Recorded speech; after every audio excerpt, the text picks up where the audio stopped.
इस वीडियो को देखने के बाद आपको HTML बहुत अच्छे से आ जाएगी। और आज हम HTML को सीखने जा रहे हैं इस पूरी वीडियो में, और एक ही वीडियो में आप पूरी HTML ऑलमोस्ट जो इम्पोर्टेंट है वो सारी कवर कर लेंगे और आपको कोई मुश्किल नहीं होगी बाद में HTML को यूज़ करने में। तो आज हम जिस बुक से रीड करने जा रहे हैं वो है डकिट, इसके राइटर हैं, और इस बुक से हम सारी HTML को कवर करेंगे। अच्छा, HTML हम यूज़ क्यों करते हैं? हमारा ये ब्राउज़र है, इसकी ये पूरी बॉडी है, ठीक है। अब इस बॉडी में सारी HTML CSS का यूज़ हुआ है। HTML क्या है? एक स्ट्रक्चर है, जैसे हमारी इंसान की बॉडी है तो ये ढांचा होता है। अब उस ढांचे को, उसके ऊपर स्किन आती है और उसके अंदर जो खूबसूरती आती है वो सारी होती है CSS। तो HTML से हम स्ट्रक्चर बनाते हैं, और स्ट्रक्चर बनाना बहुत ज़रूरी है। जब तक किसी बिल्डिंग का स्ट्रक्चर नहीं बनता उस पर बिल्डिंग नहीं खड़ी हो सकती। तो इसी की आप एग्जाम्पल समझ सकते हैं। हमने टाइपस्क्रिप्ट पहले पढ़ी है, तो आज हम जा रहे हैं HTML को कवर करने। अच्छा, HTML में जो भी काम होता है वो सारा होता है टैग्स में, ठीक है।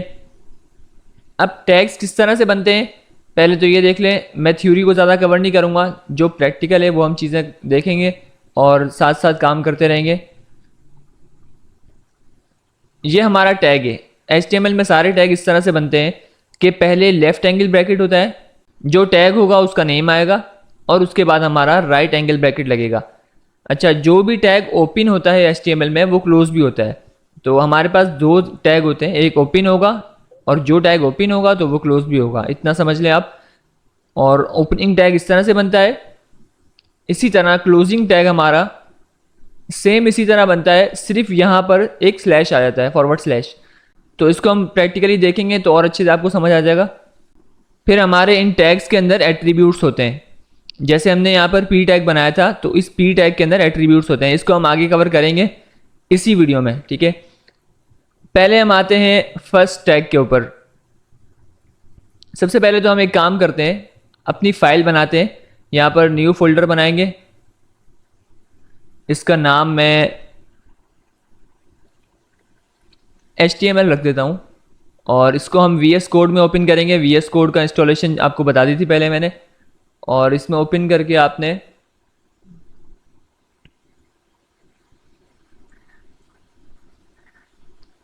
यहाँ पर आगे आपने नई फाइल बनानी है। हम पहले याद रखिएगा, पहले हम बनाते थे टाइपस्क्रिप्ट की फ़ाइल, लेकिन अब हम बनाएंगे HTML की फ़ाइल, क्योंकि हमने HTML इसमें लिखनी है। तो हम यहाँ पर लिखेंगे index.html। अच्छा, अब यहाँ पर HTML मैंने लिखा है .html, ये एक्सटेंशन है। जैसे हमारी .ts होता था, यहाँ पर है .html। आपने इंटर करना है, आपकी फ़ाइल रेडी हो गई। अब इस फाइल का एक सिंपल थोड़ा सा स्ट्रक्चर होता है, वो हम लेके आएंगे यहाँ पर। आपने क्या करना है, शिफ्ट और 1 दबाना है। 1 जो कीबोर्ड के अंदर जो Q है उसके ऊपर आपको 1 मिल जाएगा। शिफ्ट दबा के 1 दबाएंगे, एक्सक्लेमेटरी मार्क आएगा। जैसे ही आएगा आपने इंटर करना है, और यहाँ पर आपके पास कुछ कोड लिखा हुआ आ गया। इस कोड को पहले समझते हैं। अब इस कोड में डॉक टाइप, ये HTML का वर्जन है, ठीक है। और इस यहाँ से स्टार्ट होता है HTML।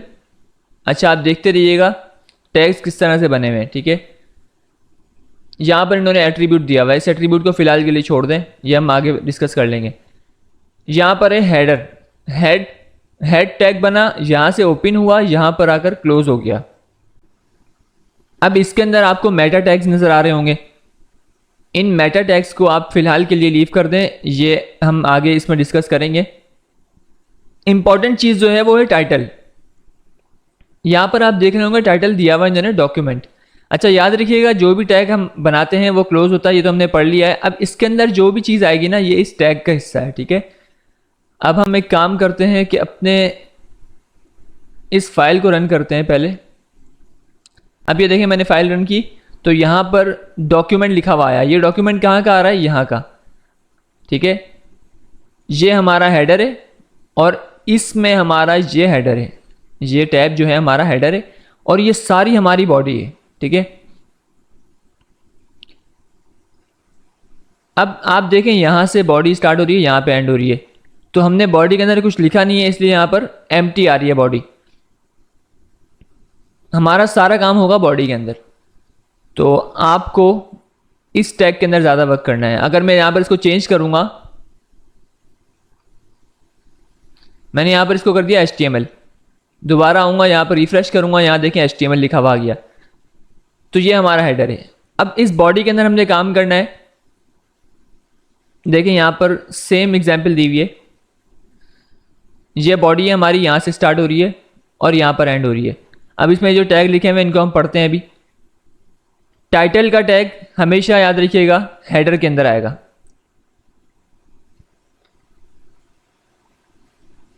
ये देखें यहाँ पर ये एग्जाम्पल लेके समझाया हुआ है कि यहाँ पर ये आपका हेडर है और ये आपकी पूरी बॉडी है।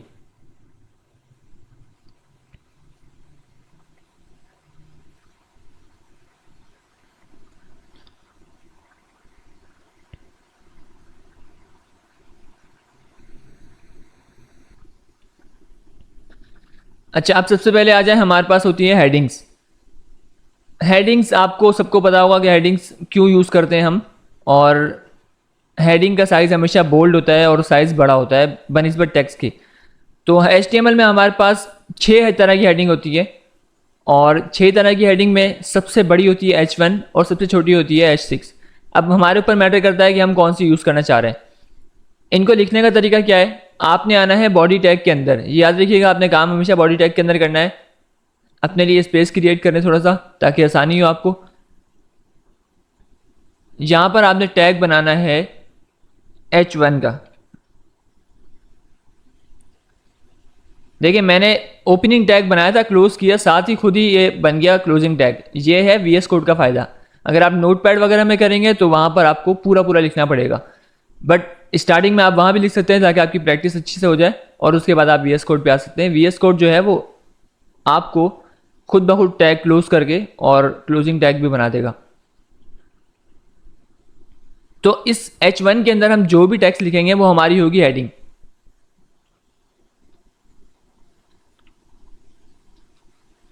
मैंने यहाँ पर लिखा हेडिंग 1 और यहाँ जाकर अपने पेज को रिफ्रेश करता हूँ तो यहाँ पर हमारे पास आ गया हेडिंग 1।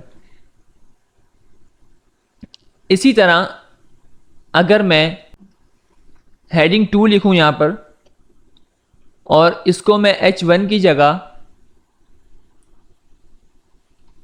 H2 कर दूँ। अच्छा, ये मैंने कॉपी किस तरह किया है, ये सारी कीज़ जो हैं, शॉर्टकट वगैरह, ये सारे मैं आपको एक अलग से वीडियो बना दूंगा, उसके अंदर हर चीज़ बता दूंगा, तो आपके लिए बहुत आसानी हो जाएगी। लेकिन फ़िलहाल के लिए आप कोशिश करें कि खुद लिखें ताकि आपको अच्छे से प्रैक्टिस हो जाए आपकी। ये हेडिंग 2 है हमारी। हेडिंग 2 में हमारे पास थोड़ा सा साइज़ छोटा हो गया उसका, लेकिन हेडिंग बोल्ड है। अच्छा, इसी तरह हमारे पास 6 हेडिंग्स होती है, H1, H2, H3, H4, H5, H6।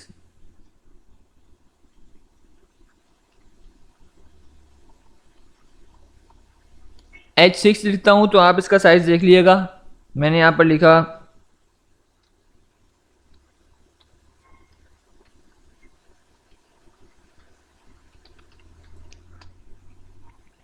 Heading 6 और मैंने रिफ्रेश किया, देखें आप कितनी स्मॉल हेडिंग आई है।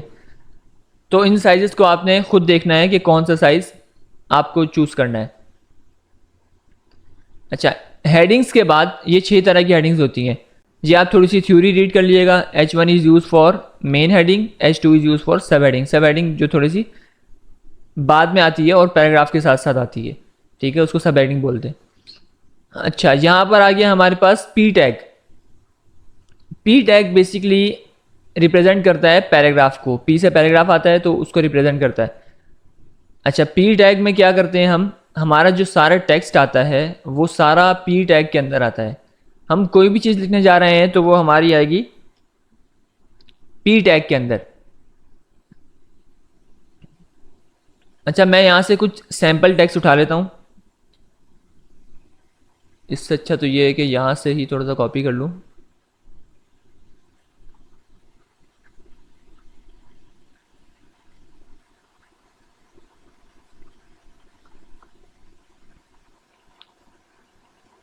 मैंने रिफ्रेश किया, यहाँ पर देखें आप, हमारे पास पैराग्राफ आ गया। और एक चीज़ नोट रखिएगा, यहाँ पर देखें ये बोल्ड नहीं है, ठीक है, ये देखें आपको बोल्ड नज़र आ रही है लेकिन ये बोल्ड नहीं है। तो ये हमारा सिंपल टेक्स्ट है जो हम यूज़ करते हैं ज़्यादातर। अब इसका जो कलर चेंज करना है या इस तरह की कोई भी स्टाइलिंग करनी है वो सारी होती है CSS में, बट HTML सीखेंगे उसके बाद हम CSS भी कवर कर लेंगे। तो पैराग्राफ टेक्स्ट सबसे ज़्यादा यूज़ होता है। उसके बाद हमारे पास यहाँ पर वही चीज़ आ गई जो भी मैंने बताया था, बोल्ड एंड इटैलिक। अच्छा, बोल्ड बी से आता है तो इसका टैग भी इन्होंने बी से दिया है। ये याद रखिएगा, टैग का नेम आप अपने हिसाब से नहीं दे सकते, टैग का नेम वही होगा जो बाय डिफ़ॉल्ट एक डिफ़ाइन किया हुआ होगा HTML का। अब एक चीज़ कि हमने यहाँ पर पी टैग बनाया, यहाँ पर आकर क्लोज कर दिया। मुझे बोल्ड करना है पैराग्राफ को, ठीक है, तो मैं क्या करूँगा, अब पी टैग के अंदर ही मैं जितने चाहे टैग बना सकता हूँ। HTML की मैं कोई लिमिट नहीं होती इसकी। मैंने यहाँ पर एक टैग बनाया बी का। बी क्या करता है, टेक्स्ट को बोल्ड करता है। इसको मैंने उठाकर इस बी के अंदर रखना है, क्योंकि बी तो अभी खाली है ना, उसमें कुछ बोल्ड थोड़ी होगा। तो मुझे जो बोल्ड करना है वो मैं इसके अंदर रखूँगा। ये याद रखिएगा। अब बी इसके अब बी ने इसको रैप कर दिया और पैराग्राफ पी के अंदर भी रैप है, तो ये पैराग्राफ का ही हिस्सा है। ये आ गया बोल्ड। आपको देखें अलग से नज़र आ रहा होगा, थोड़ा सा मैं जूम कर लेता हूँ, ठीक है।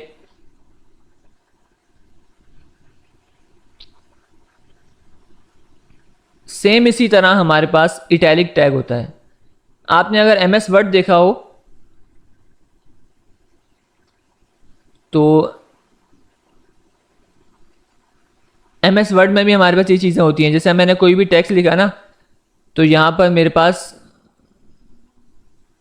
इसको बोल्ड करने का भी ऑप्शन होता है, इटैलिक करने का भी ऑप्शन होता है, ठीक है। तो सेम इसी तरह हमारे पास यही काम HTML के थ्रू हम कर सकते हैं।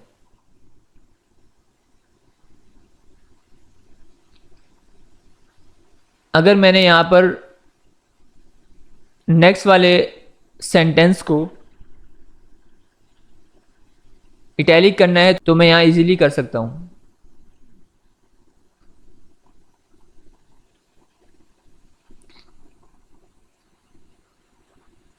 अब क्या है, हमारा सेंटेंस ये रहा, ये इटैलिक हो गया। अब आप बोलेंगे कि यार हम क्या पैराग्राफ को बोल्ड भी कर सकते हैं, इटैलिक भी कर सकते हैं, दोनों चीज़ें कर सकते हैं? तो भाई हम कर सकते हैं, और उसी तरह करना है। आई टैग बनाया। अच्छा, मैं इसका क्लोजिंग टैग ना खुद बना रहा हूँ, सही है।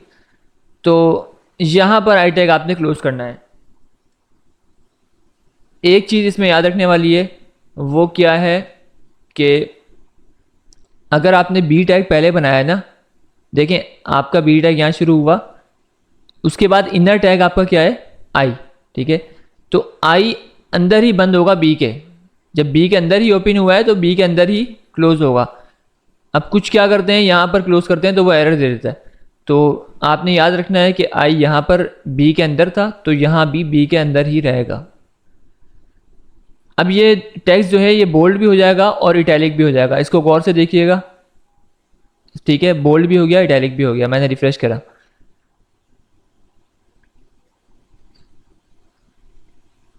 उसके बाद हमारे पास कुछ स्पेशल टैग्स आते हैं, और वो है सुपरस्क्रिप्ट एंड सबस्क्रिप्ट।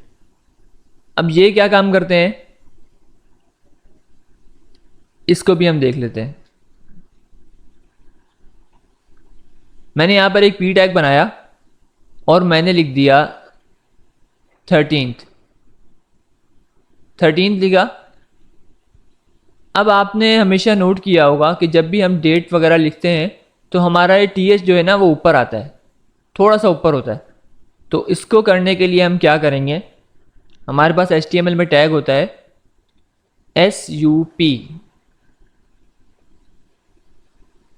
ठीक है। अब हम क्या करेंगे, इस TH को इसके अंदर लिख देंगे, सही है। अब यहाँ पर देखते हैं हमारे पास TH थोड़ा टॉप पे हो गया। सेम इसी तरह हमारे पास केमिस्ट्री का एक फार्मूला है, जैसे CO2, सबसे इजी तरीन फार्मूला, और उसके लिए हम क्या करते हैं, CO। अब टू थोड़ा सा नीचे आएगा, तो उसके लिए हम क्या करेंगे, SUB, ये हमारे पास टैग है और इसके अंदर हम टू लिखेंगे तो टू हमारे पास इस तरह से रेंडर होगा। सही है।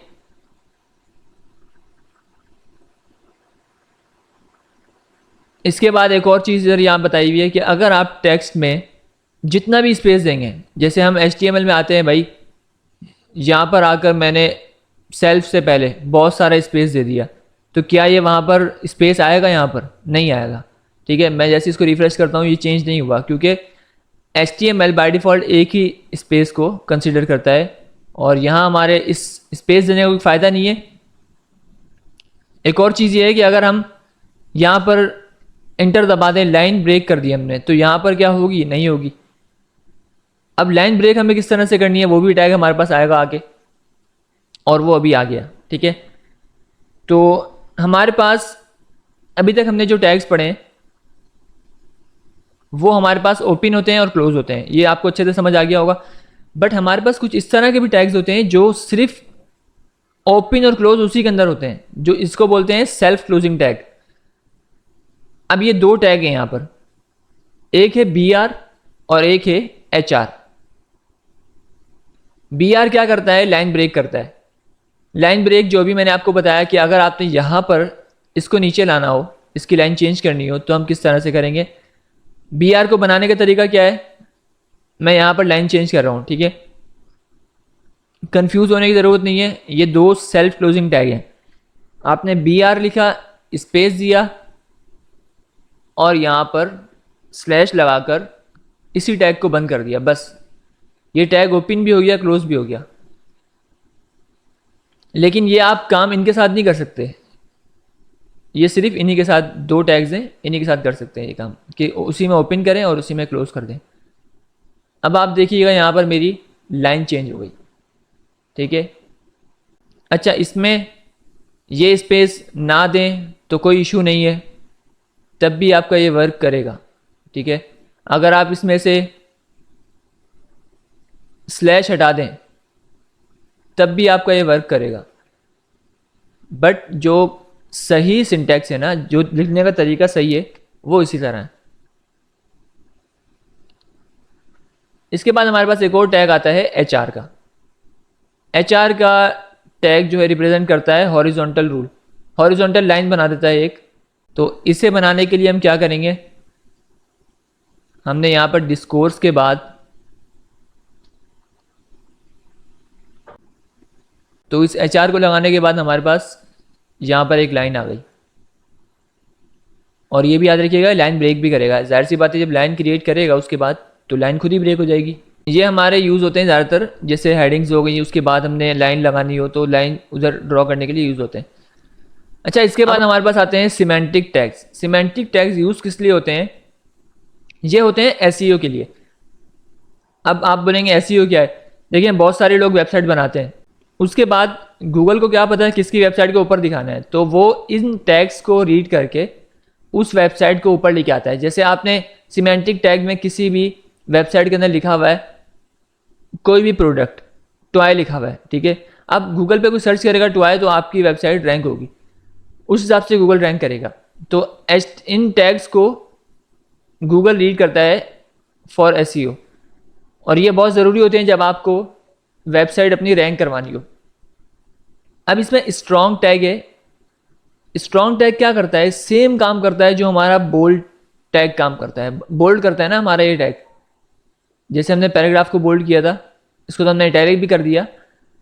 तो स्ट्रॉन्ग टैग सेम काम करता है, बस सिर्फ ये है कि हमने SEO के लिए यूज़ करना है।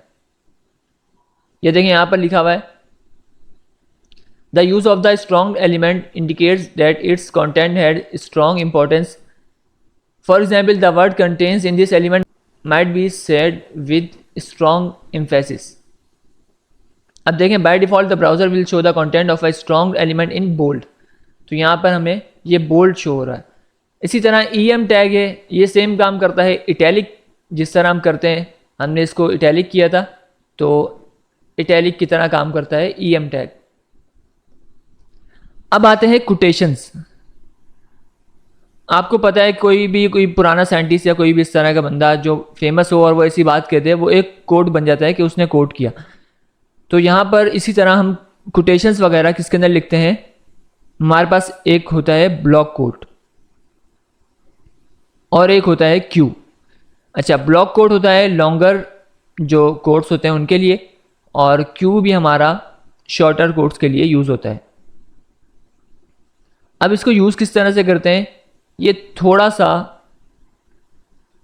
आपको मुश्किल लगेगा लेकिन इतना मुश्किल है नहीं।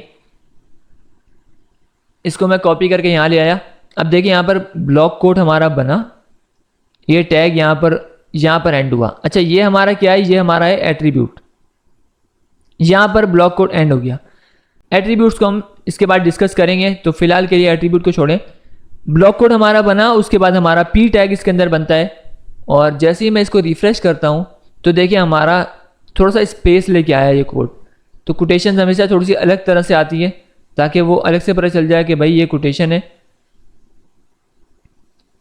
अब इस एट्रीब्यूट का आप ना दें तब भी कोई इतना खास फ़र्क नहीं पड़ेगा। ये किस लिए होता है बताता हूँ अभी। फिलहाल के लिए इस पर फोकस रखें कि HTML के टैग्स किस तरह से बन रहे हैं और क्या क्या काम कर रहे हैं। ये हमारा हो गया ब्लॉक कोड। सेम इसी तरह हमारा है क्यू टैग। अब देखें क्यू टैग हमारा बना हुआ है और सेम इसी तरह कोटेशन के लिए बना हुआ है। ये इतने इंपॉर्टेंट नहीं है, ज़्यादा यूज़ नहीं होते। एब्रीविएशंस के लिए हम क्या यूज़ करते हैं, यहाँ देखें नासा की इन्होंने फुल फॉर्म लिखी हुई है। तो इसको हम किस तरीके से लिखते हैं, ये हमारे पास होता है एबर टैग। ये होता है एब्रीविएशंस के लिए। अब हम क्या करते हैं, एबर टैग को यूज़ करना सीखते हैं। मैंने इसको कॉपी किया और यहाँ पेस्ट किया। अच्छा, अब देखिए यहाँ पर इसको हम नीचे करते हैं और कमेंट कर देते हैं। अच्छा, कमेंट जिस तरह आप टाइप स्क्रिप्ट में करते थे सेम इसी तरह यहाँ पे होगा। यहाँ पर हमारा पी टैग ओपन हुआ और एबर टैग यहाँ से ओपन हुआ। अब ये देखिए एबर टैग बना किस तरह से। मैंने एक एबर टैग बनाया। अब हम पढ़ते हैं उसको, एट्रीब्यूट को।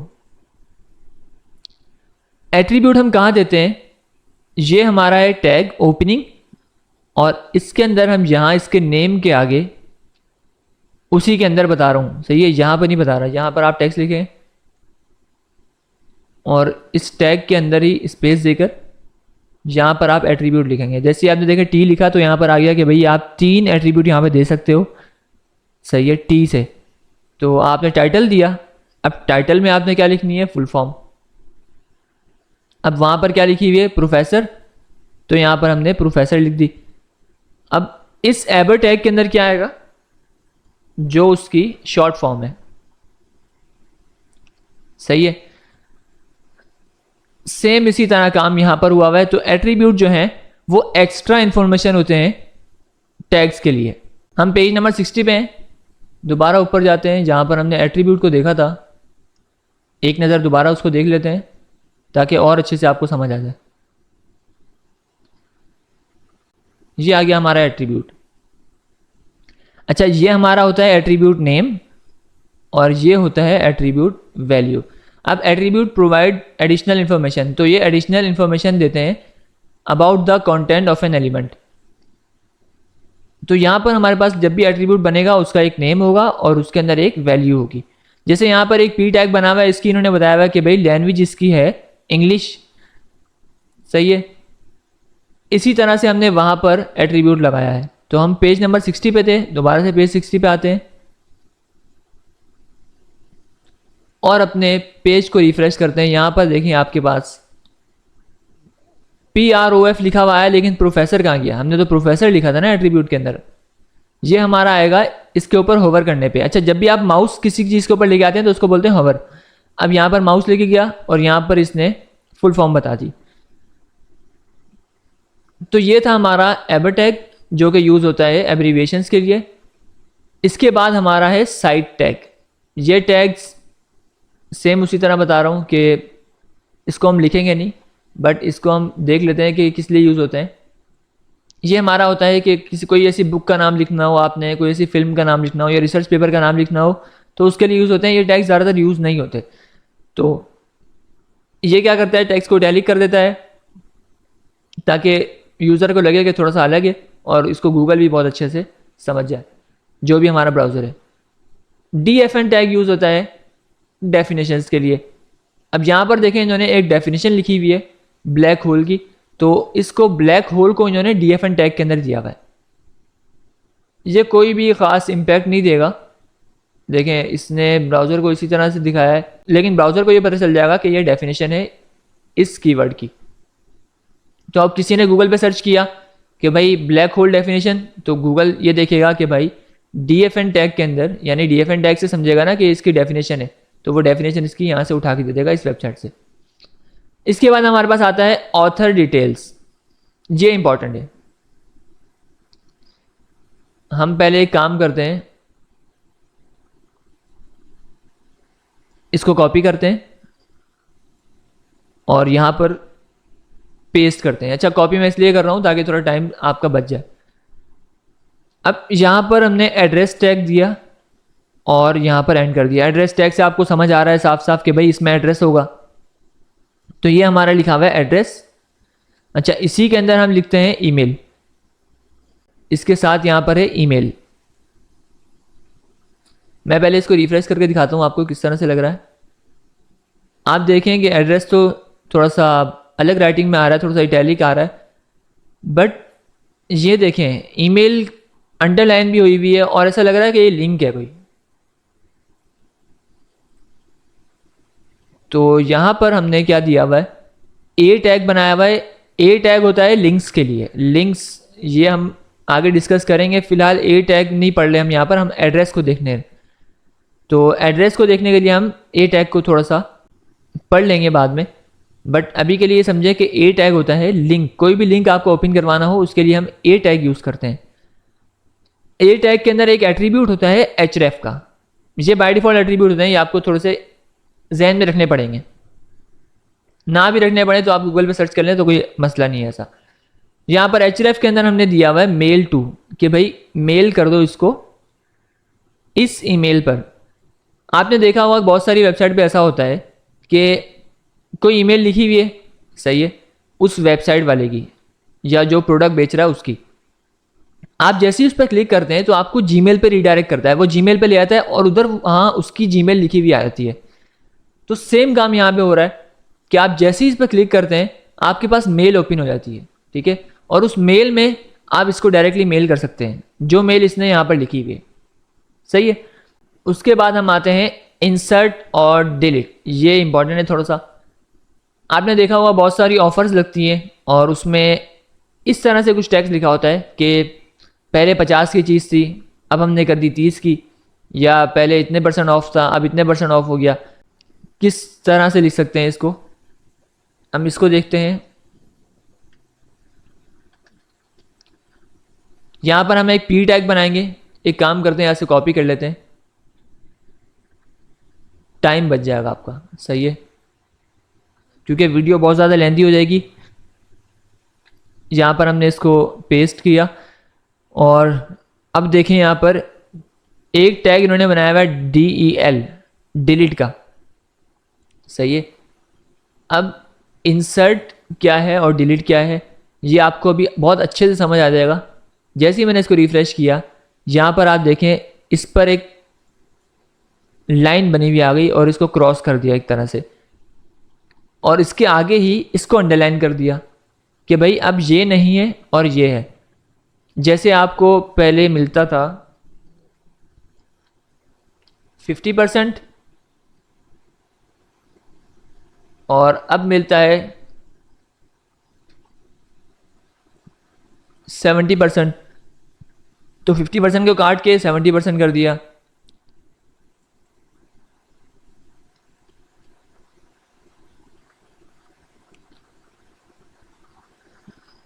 सही है, ये इसलिए यूज़ होता है। और इसके बाद हमारे पास होता है एस टैग, ये होता है स्ट्राइक, एस फॉर स्ट्राइक। और सेम जो डिलीट वाला हमारा काम करता है, DEL वाला सेम काम ये करता है, तो इन दोनों में कोई फ़र्क नहीं है। आप जो चाहे यूज़ करें। इसके बाद हम आते हैं लिस्ट के ऊपर। लिस्ट बहुत ही इंपॉर्टेंट टॉपिक है और इसमें काफ़ी ज़्यादा कन्फ्यूजन्स भी रहती हैं। पहले हम एक काम करते हैं, इस सारे कोड को कमेंट कर देते हैं और हम यहाँ पर आते हैं। देखिए हम बॉडी के अंदर ही सारा काम कर रहे हैं, तो बॉडी के अंदर आप जितने चाहें टैग्स बनाएं। लिस्ट के लिए टैग यूज होता है OL, सही है, OL को समझे, LI को हम समझते हैं इसके बाद। अच्छा, इसमें HTML में पेरेंट चाइल्ड का कॉन्सेप्ट होता है, हमेशा इस कॉन्सेप्ट को ध्यान में रखिएगा। जैसे हमारा अब H1 का पेरेंट कौन है? बॉडी है, सही है, क्योंकि H1 किसके अंदर है? बॉडी के अंदर है ना। जैसे यहाँ पर है हेडर, टाइटल का पेरेंट है, ठीक है, क्योंकि हेडर बाहर है और टाइटल उसके अंदर है, तो टाइटल क्या है? चाइल्ड है। और H1 क्या है? बॉडी के अंदर है, तो बॉडी क्या है? इसके पेरेंट है। इस तरह से टैग्स बनते हैं, ठीक है। अब OL हमेशा एक पेरेंट होगा, सही है, इससे आपको बहुत अच्छे से याद रहेगा कि OL हमेशा बाहर आएगा, तो आपको कोई कन्फ्यूजन नहीं होगी इसमें। जैसे आपने एक OL टैग बनाया, अच्छा ये बाय डिफॉल्ट रेंडर क्या करता है ये भी देख लेते हैं हम। कुछ भी नहीं आ रहा है यहाँ पर, क्यों? OL टैग के अंदर आपने लिस्ट बनानी है, तब ये शो होगा। OL का मतलब क्या है? Ordered list. अच्छा, इसके में ऑर्डर्ड लिस्ट होती है और अनऑर्डर्ड लिस्ट होती है। ऑर्डर लिस्ट क्या होती है कि आपका जो भी लिस्ट है आपकी 1 2 3 4 5 इस तरह नंबरिंग करके आए, और अनऑर्डर क्या होती है? वो पॉइंट्स में आती है, ठीक है, छोटे छोटे डॉट बने होते हैं उसमें आती है। अब इसके अंदर आप क्या करते हैं? LI टैग बनाते हैं, सही है। जैसे एक टैग बनाया LI और मैंने इसके अंदर लिख दिया 1, अब ये यहाँ पर शो होगा। रिफ्रेश किया, देखें आप, थोड़ा सा स्पेस लिया इसने और 1 लिखा हुआ आया। ये 1 तो हमने लिखा था, ये 1 कहाँ से आया? जो न्यूमेरिक 1 है वो कहाँ से आया? वो OL से आया। OL खुद इसको मैनेज करेगा। अगर मैं इसकी कॉपी बनाता हूँ ना और भी, तो यहाँ पर इसकी ये खुद ही इसको 2 कर देगा, क्योंकि दूसरे नंबर पे, सही है। तो LI अभी क्या है? OL का चाइल्ड है। तो ऑर्डर लिस्ट के लिए हम ये यूज़ करते हैं। अब यहाँ पर देखें, इन्होंने रेसिपी लिखी हुई है एक, समझ लें, और इस रेसिपी को इन्होंने OL और LI के अंदर लिखा है। इसको अगर मैं करता हूँ कॉपी और यहाँ पर पेस्ट करता हूँ,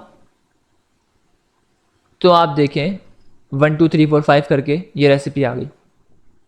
सेम इसी तरह हमारे पास UL होता है, जो कि होता है अनऑर्डर लिस्ट के लिए, और अनऑर्डर लिस्ट शो होती है इस तरह से। अब UL को लिखने का क्या तरीका है? सेम तरीका है, सही है। आप सिर्फ क्या करें? OL की जगह UL कर दें। यहाँ पर OL है ना, दोनों जगह पे UL कर दें, तो आपके पास क्या होगा? ये पॉइंट्स बने हुए आ जाएंगे।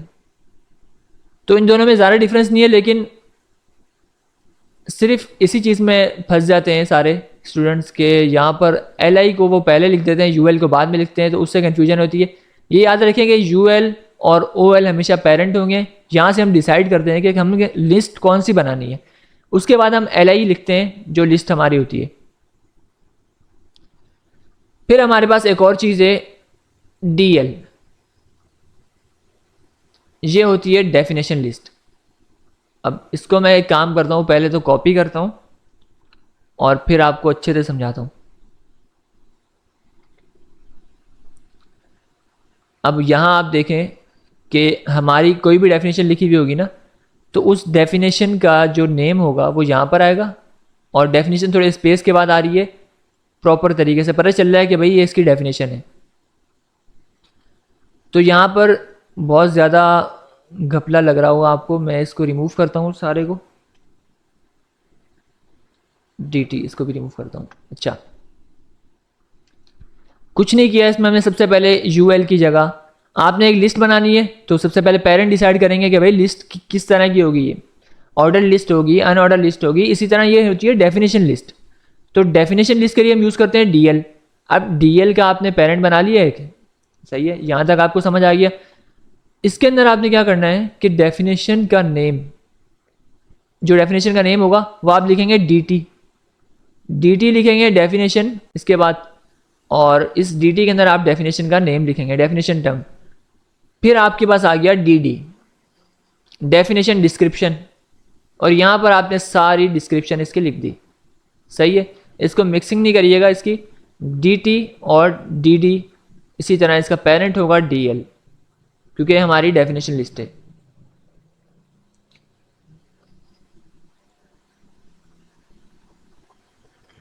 अच्छा, इसी तरह हमें आगे बताया हुआ है कि नेस्टेड लिस्ट का, यहां आपने देखा होगा यूएल पेरेंट है, हमने अनऑर्डर लिस्ट बनाई, उसके अंदर हमने एल आई बनाई,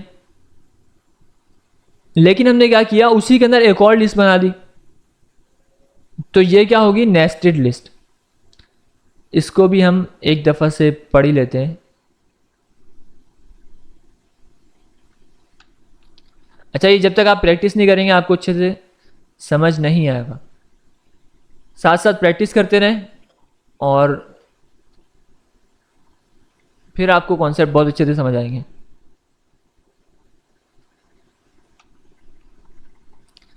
अब यहाँ देखिए, आपने एक यूएल सबसे पहले अनऑर्डर लिस्ट क्रिएट की, और उसके अंदर आपने यहाँ पर एल आई और एल आई, ठीक है, ये दो लिस्ट बना दी आपने। लेकिन आपने इस एल आई के अंदर यानी पेस्ट्रीज के अंदर इसकी लिस्ट बना दी, समझ रहे हैं। यहाँ पर रिफ्रेश किया, आप देखें एक लिस्ट बनी हुई है, ये आ रहा है पहला, ये आ रही है पहली लिस्ट, दूसरी लिस्ट, लेकिन उस दूसरी के अंदर हमें एक और लिस्ट चाहिए, यानी पेस्ट्रीज की हमें एक और लिस्ट चाहिए, ठीक है, वो इसके अंदर आ रही है। उसके बाद हमारी तीसरी लिस्ट आ रही है, तो हमने एल आई के अंदर एक और यूएल बना दिया। सही है, एक और अनऑर्डर लिस्ट बनाई और उसके अंदर हमने इसके नेस्टेड पार्ट लिख दिए। तो ये अगर हमें बनानी हो तो हम इस तरह से बनाते हैं, हमने यहाँ पर एल आई लिखा और इसको यहाँ पर आकर क्लोज किया है। सही है, तो यहाँ पर हमने क्लोज नहीं किया और उसके अंदर हम ये बना सकते हैं। जिस तरह हम यहाँ पर सेम काम कर रहे थे पी के अंदर, हम जब पी टैग बना रहे थे उसके अंदर हम बी टैग भी यूज़ कर रहे थे, आई टैग भी यूज़ कर रहे थे, सेम इसी तरह इन्होंने किया कि एल आई के अंदर दोबारा से लिस्ट बना दिए, तो इसमें कोई मसला नहीं होना चाहिए। सही है,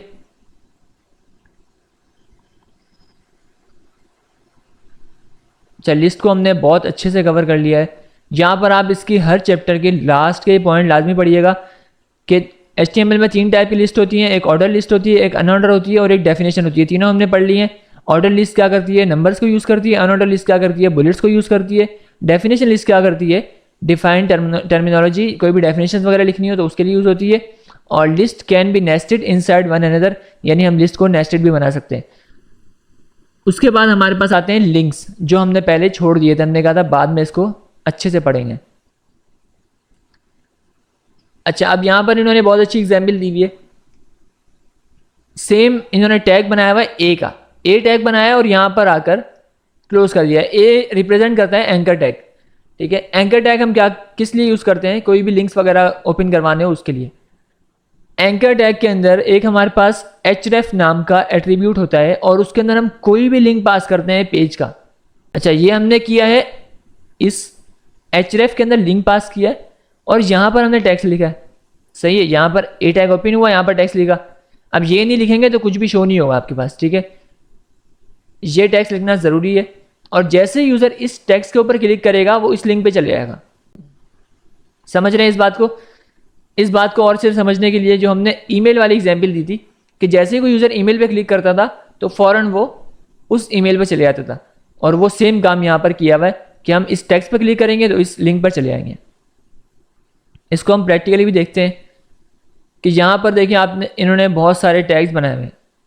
अच्छा, इन्होंने बहुत ज़्यादा कन्फ्यूजन यहाँ पर की हुई है कि यूएल के अंदर एल बनाई हुई है, उसके अंदर ए बनाया हुआ है। भाई हम डायरेक्ट बना लें तो हम डायरेक्टली बनाएंगे। सही है, हम क्या करेंगे, सिर्फ हम ए टैग को यहाँ से कॉपी करेंगे,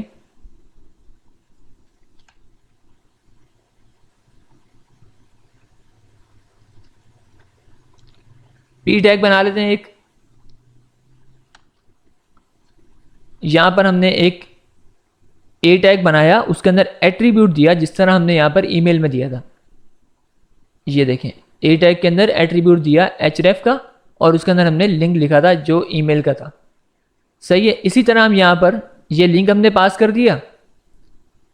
इसको हम और अच्छे से समझते हैं। अभी ये जिस पे जैसे ही इस पर क्लिक करूँगा तो ये इस लिंक पे ले गया। ठीक है। अब मैंने अगर यहाँ लिखना है youtube.com, सही है। यहाँ मैं क्या लिखूँगा, YouTube, वाई कैपिटल कर दिएगा। अब जैसे ही इस पर क्लिक करूँगा तो ये YouTube पे ले जाएगा। सही है, ये YouTube पे ले गया। तो ये यूज़ होता है href लिंक्स वगैरह खुलवाने के लिए। आपको अच्छे से समझ आ गया होगा href। सेम इसी तरह ए टैग हमारा यूज़ होता है लिंक्स वगैरह करने के लिए। जैसे पेज की लिंकिंग होती है ना, आपने देखा होगा कि कोई भी वेबसाइट बनी होती है, उसमें होम सेक्शन बना होता है, अबाउट सेक्शन बना होता है, उसके बाद दूसरे सेक्शन बने होते हैं। जैसे ही आप उस पेज पे क्लिक करते हैं तो आपको उस पेज पे ले जाता है। तो सेम काम हम ए टैग से कर सकते हैं, लेकिन हम इसको अभी नहीं करेंगे। हम जब CSS सीखेंगे ना तो CSS में हम मल्टीपल पेजेस बनाएंगे और उसके बाद इस टैग को बहुत अच्छे से समझेंगे। इसमें अगर हल्का सा आपको ओवरव्यू दे देता हूँ उसका, जैसे हमने ए टैग बनाया, इसमें सेम href दिया। अच्छा, यहाँ पर हमने href में लिंक नहीं दिया, यहाँ पर हमने क्या किया, उस फाइल का राउट दिया। जैसे हमारी फाइल क्या है, index.html, सही है। हमने इसको कर दिया होम, इस लिंक का नाम क्या रखा, होम। जैसे ही कोई यूजर इस पर क्लिक करेगा हम उस फाइल पे चले जाएंगे, इसका मतलब हम उस राउट पे चले जाएंगे। सेम इसी तरह हमने एक और टैग बनाया हुआ है अबाउट का, और इसमें href दिया हुआ है aboutus.html। ये हमारी एक फाइल बनी हुई है यहाँ पर। सही है। तो ये फाइल बनी हुई है, उस पर जैसे यूजर क्लिक करेगा तो वो अबाउट इस पेज पे चले जाएगा। तो ये काम भी हम ए टैग से करते हैं। एक काफ़ी इंपॉर्टेंट टॉपिक है जो है हमारे पास डायरेक्टरी स्ट्रक्चर का। मैंने अभी आपको पेरेंट चाइल्ड का कॉन्सेप्ट बताया था, तो इसकी मैं एक डिटेल वीडियो डाल दूंगा, डायरेक्टरी स्ट्रक्चर। ये बहुत इंपॉर्टेंट टॉपिक है और ये आपको बहुत अच्छे से आना चाहिए, क्योंकि हम जब भी कोई चीज़ इंपोर्ट करते हैं दूसरे पेज से या कहीं से, तो हमें राउट पता होने चाहिए, ये चीज़ें पता होनी चाहिए, ताकि हमें ये आसानी हो कि हमने कहाँ से क्या चीज़ इंपोर्ट करनी है। फिलहाल के लिए थोड़ा सा ओवरव्यू दे देता हूँ। यहाँ पर parent, grand parent, child, grand child का कॉन्सेप्ट होता है। अब देखें, जो सबसे ऊपर आपका फोल्डर होगा ना, जिसके अंदर मल्टीपल फोल्डर होंगे, तो वो हम आपका होगा पेरेंट फोल्डर। देखें जैसे यहाँ पर है, ये हमारा है पेरेंट फोल्डर, इसके अंदर हमारी फाइलें रखी हुई हैं। तो ये क्या हुई, हमारी चाइल्ड हुई। इसको और अच्छे से समझने के लिए हम आते हैं यहाँ पर। ये हमारा फोल्डर ओपन हुआ, ये हमारा पेरेंट है, ये पेरेंट है, और ये इसका है चाइल्ड। सही है। अब इसी तरह यहाँ पर अगर और इसके पेरेंट होते तो वो हम ग्रैंड पेरेंट और इस तरह करते रहते। अगर इसके अंदर एक और फोल्डर हो तो वो भी इसका चाइल्ड होगा, फिर उसके अंदर एक और फोल्डर हो तो वो उसका और चाइल्ड होगा। इस तरह से ये हायरार्की चलती है। अब यहाँ पर देखें, इन्होंने बनाया एक ग्रैंड पेरेंट, इसके अंदर एक पेरेंट। सही है। आप देखें, इसका भी एक चाइल्ड है, फिर इसी फोल्डर का एक और चाइल्ड है, इमेजेस का फोल्डर। सही है। और इमेजेस का चाइल्ड क्या है, लोगो। सही है। फिर इसमें ये इमेजेस और मूवीज़ दोनों साथ आ रहे हैं, तो ये क्या है, सिबलिंग्स। ये दोनों साथ है ना, तो ये दोनों आपस में क्या होंगे, सिबलिंग्स होंगे। अब मूवीज़ का भी एक बच्चा है, वो है सिनेमा। सही है। और सिनेमास का भी एक चाइल्ड है जिसमें 3 HTML की फाइलें आ रही हैं। तो इस तरह से ये हायरार्की चलती है। ये हम पढ़ते क्यों हैं, इसको भी हम देखेंगे। ये हम पढ़ते हैं इसलिए कि अगर हमें कोई चीज़ इंपोर्ट वगैरह करनी हो किसी भी फाइल से, तो हम उसको इजीली कर सकते हैं। फिर खैर, इसको डिटेल से हम डिस्कस करेंगे। अगर आपने वो वीडियो देख ली तो आपको बहुत अच्छे से समझ आ जाएगा।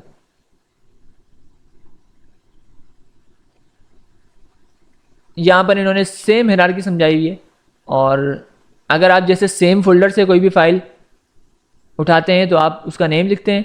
अगर आप चाइल्ड फोल्डर से उठाएंगे तो आप उस फोल्डर का नाम लिखेंगे, स्लैश लगाएंगे, फिर फाइल उठाएंगे। सही है। अगर आप इसी तरह पीछे जाएंगे पेरेंट पे तो डॉट डॉट स्लैश लगाएंगे, फिर वो फाइल उठाएंगे। तो इस तरह से ये सारी हायरार्की है। इसके लिए आप कमेंट में बताइएगा, तो मैं आपको लाजमी इसकी वीडियो बना के दे दूंगा, और ये बहुत इंपॉर्टेंट है। अच्छा, मेल टू हमने पढ़ लिया है कि हमने href में मेल टू लिखा था और यहाँ पर एग्जाम्पल मेल लिखी थी, तो जैसे हम क्लिक करते थे उस मेल पे हम रीडायरेक्ट होते थे। एक और इम्पॉर्टेंट चीज़ टैग्स के अंदर, अब देखिए हमारा यूट्यूब जो हमने यहाँ पर लिखा था, यूट्यूब हमने क्लिक करते थे, हमारा इसी पेज के अंदर यूट्यूब ओपन होता था। हम ये नहीं चाहते, हम बोलते हैं कि यार जब भी मैं इसको यूट्यूब पे क्लिक करूँ ये डायरेक्ट न्यू टैब में ओपन हो। तो हम क्या करेंगे इसके लिए, हम इस href के बाद एक और एट्रीब्यूट देंगे, इससे पहले भी दे सकते हैं, कोई ऐसा मसला नहीं है। टारगेट, सही है, टारगेट का एक एट्रीब्यूट होता है और इसमें हम क्या लिखते हैं, underscore blank, target underscore blank. Refresh करता हूं, अब जैसे ही मैं इस पर क्लिक करूंगा ये न्यू टैब में ओपन होगा। ये टैब हमारा ओपन था, ये डायरेक्ट न्यू टैब में ओपन हुआ। तो न्यू टैब में ओपन करवाने के लिए आप टारगेट ब्लैंक रखते हैं।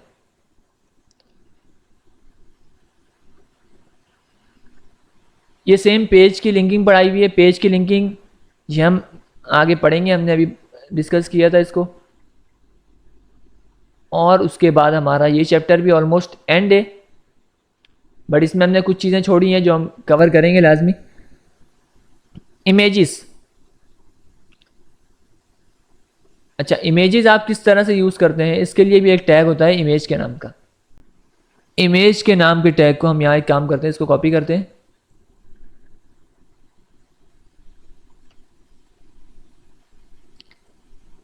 इस पूरे को हम क्या करते हैं, कमेंट, सही है।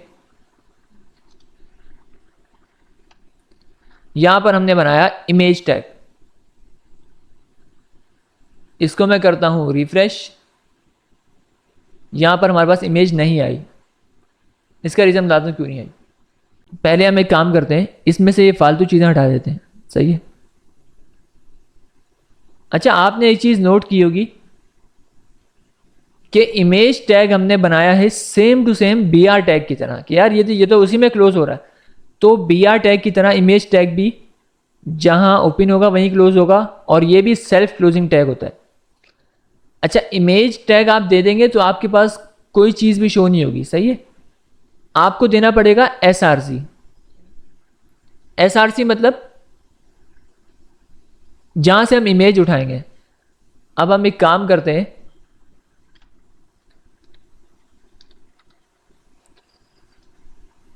हम कोई भी ना रैंडम इमेज यहां से उठा लेते हैं, सही है।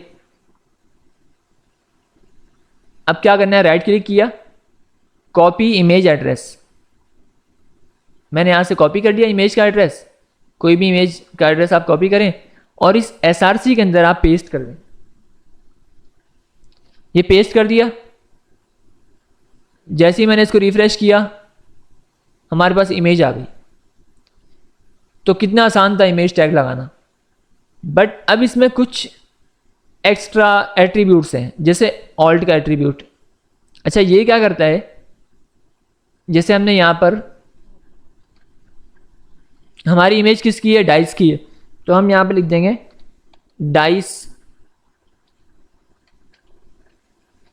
Dice image. अब ये यहां पर शो नहीं होगा, क्यों? ये तब शो होगा जब हमारी इमेज किसी तरह से रेंडर ना हुई हो, कभी शो ना हो, किसी यूज़र के पास शो ना हो, तो हमारे पास कम से कम ये टैक्स लिखा हुआ आ जाएगा कि भाई यहाँ पर एक डाइस इमेज है जो कि आपके पास शो नहीं हो रही। तो ये उसके लिए होता है। सेम हमारे पास टाइटल टैग है, टाइटल टैग को भी हम यूज़ कर सकते हैं। टाइटल टैग ज़्यादातर यूज़ होता नहीं है वैसे, ये होता है एडिशनल इन्फॉर्मेशन के लिए कि ब्राउज़र को एडिशनल इन्फॉर्मेशन आपने देनी हो। और जैसे ही आप उस पर, मैं एक काम करता हूँ, इसको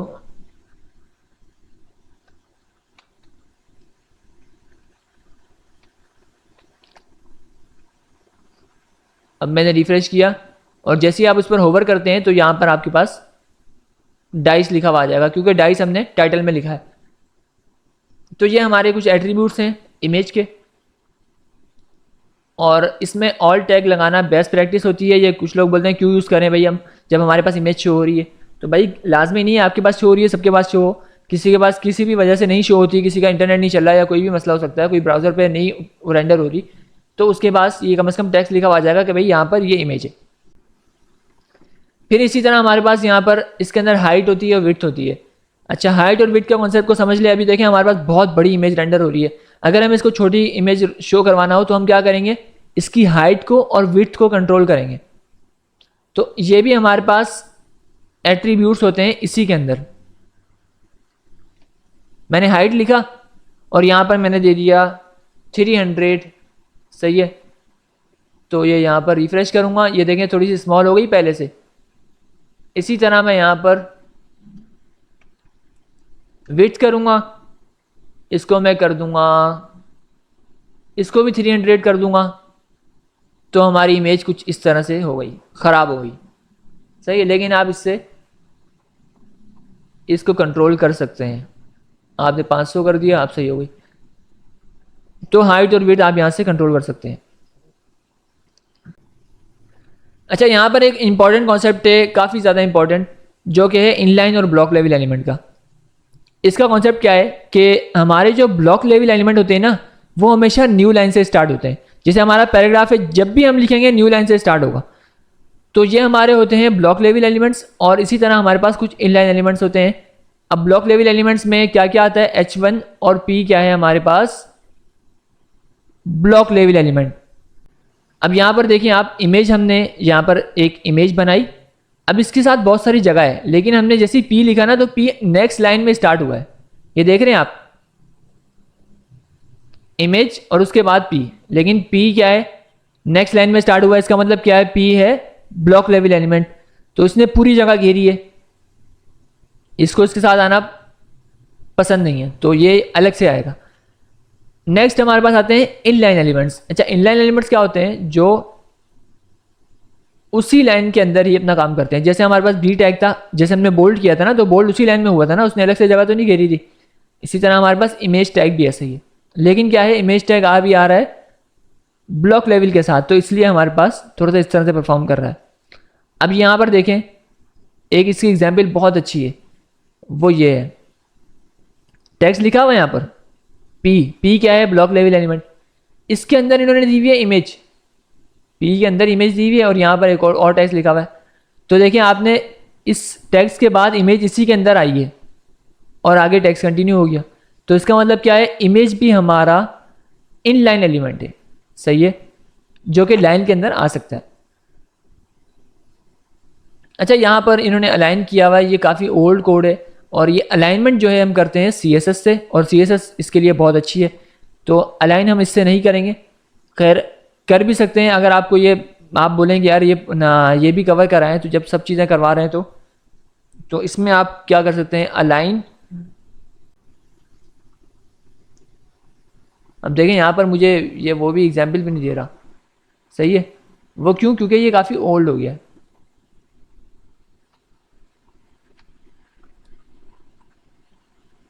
बट ये वर्क करेगा, सही है। इसने रेड दिखा दिया क्योंकि ये हमारे पास पहले भी यूज़ होता था। अब हम सारा काम CSS से करते हैं, तो ये हमारे पुराने कोड की ज़रूरत नहीं है, सही है। ये देखें हमने अलाइन कर दिया। अब इन्होंने क्या किया हुआ है, ये टेक्स्ट लिखा हुआ है यहाँ पर और इसलिए इमेज इनकी यहाँ शो हो रही है। हम इसको भी प्रैक्टिस कर लेते हैं थोड़ा सा।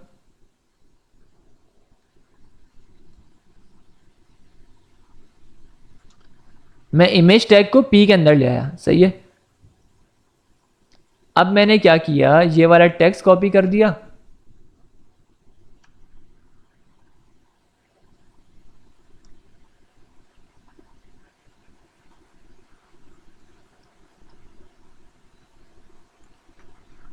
सही है। मैंने टेक्स्ट लिखा यहाँ पर P के अंदर ही, तो यहाँ पर देखें मेरा लेफ्ट साइड पे टेक्स्ट आ गया और इसके साथ ही इमेज आ गई।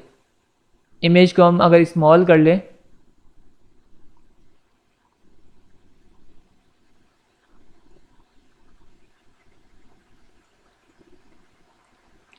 सही है, हमारे पास साथ ही टेक्स्ट आ गया।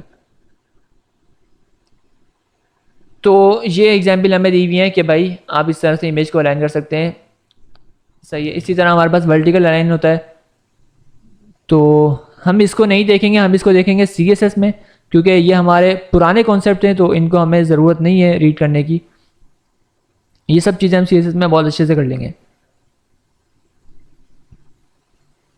अच्छा, यहाँ पर कुछ इमेज के फॉर्मेट्स दिए हुए हैं कि आप इस तरह से फॉर्मेट यूज़ करें, ये साइज़ यूज़ करें, करेक्ट रेजोल्यूशन यूज़ करें। रेजोल्यूशन क्या होती है, जितनी साफ़ इमेज होगी, हाई रेजोल्यूशन होगी, उतनी ज़्यादा साफ़ होगी। तो इस चीज़ों का काफ़ी फ़र्क पड़ता है। जैसे यहाँ पर JPEG इमेजेस की वो दी हुई है, आपको एग्जांपल्स दी हुई है, सही है। इसी तरह जिप फॉर्मेट भी होता है हमारे पास। तो ये चीज़ें आप रीड कर लिएगा।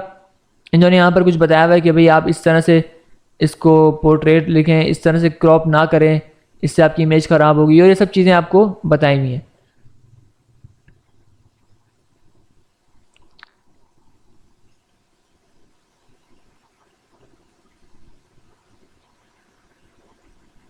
अच्छा, फिर इसी तरह हमारे पास एक आता है फिगर टैग। HTML5 का है ये फिगर टैग। ये किस लिए यूज़ होता है, देखिए हमने अगर इमेज देनी हो और उसके साथ उसका कैप्शन देना हो, आपने काफ़ी सारी इमेजेस देखी होंगी न्यूज़ वगैरह की होती हैं, उसके साथ उसका कैप्शन लिखा होता है। तो वो किस तरह से होता है,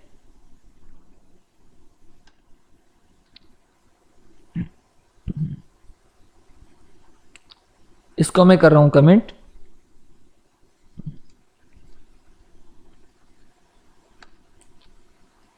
अच्छा, ये इमेज यहाँ पे शो नहीं होगी क्योंकि ये राउट दिया हुआ है, ये लिंक नहीं दिया हुआ। तो हम एक काम करते हैं, इमेज यहाँ पर कोई भी उठा लेते हैं, ये वाली इमेज उठा लेते हैं, कॉपी इमेज एड्रेस।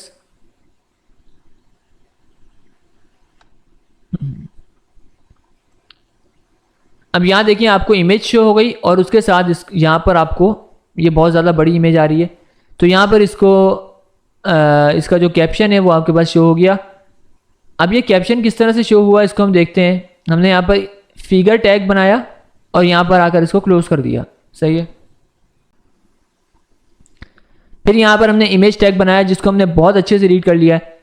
उसके बाद हमने BR टैग बनाया। BR टैग क्यों यूज़ करते हैं हम, लाइन ब्रेक करने के लिए, सही है। इमेज के बाद इसने क्या करा, लाइन ब्रेक कर दी, क्योंकि इमेज क्या है, इनलाइन एलिमेंट है, सही है। तो हमें लाइन ब्रेक करनी पड़ी यहाँ पर। और उसके बाद हमने लिखा फिग कैप्शन, कैप्शन हमने इसमें लिख दिया और ये हमारा आ गया कैप्शन, सही है। तो ये चैप्टर भी हमारा कंप्लीट हो गया है और ये चीज़ें आप रीड कर लीजिएगा। तो अब हम आते हैं टेबल्स के ऊपर, और टेबल्स भी काफ़ी ज़्यादा इंपॉर्टेंट टॉपिक है और ये बहुत ज़्यादा यूज़ होते हैं। इसके अंदर सारा गेम होता है रॉज और कॉलम्स का, सही है। अब आप देखें आपके पास एक टैग है टेबल के नाम से, जिससे आपको आसानी से अंदाज़ा हो सकता है कि भाई ये टेबल है।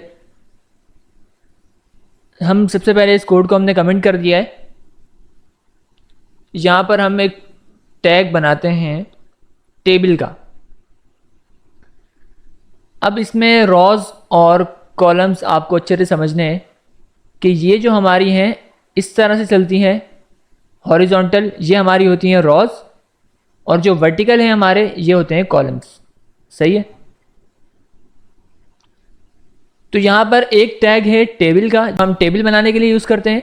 इसके बाद हमारे पास है टेबल रॉ। इसमें हम क्या करते हैं, रॉ बनाते हैं। टेबल के हमने कितनी रॉ बनानी है, हम इसमें TR लिखेंगे,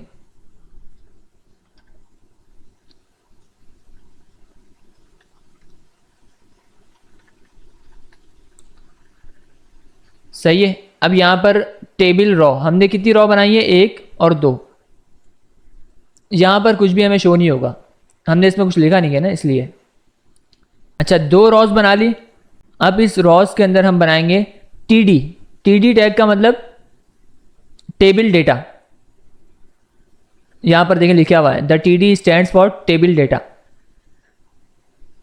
अच्छा, डेटा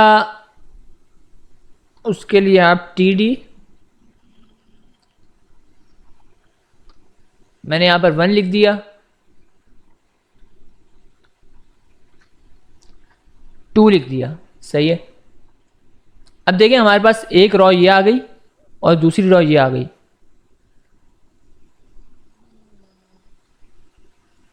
हम मल्टीपल भी एक रॉ के अंदर रख सकते हैं।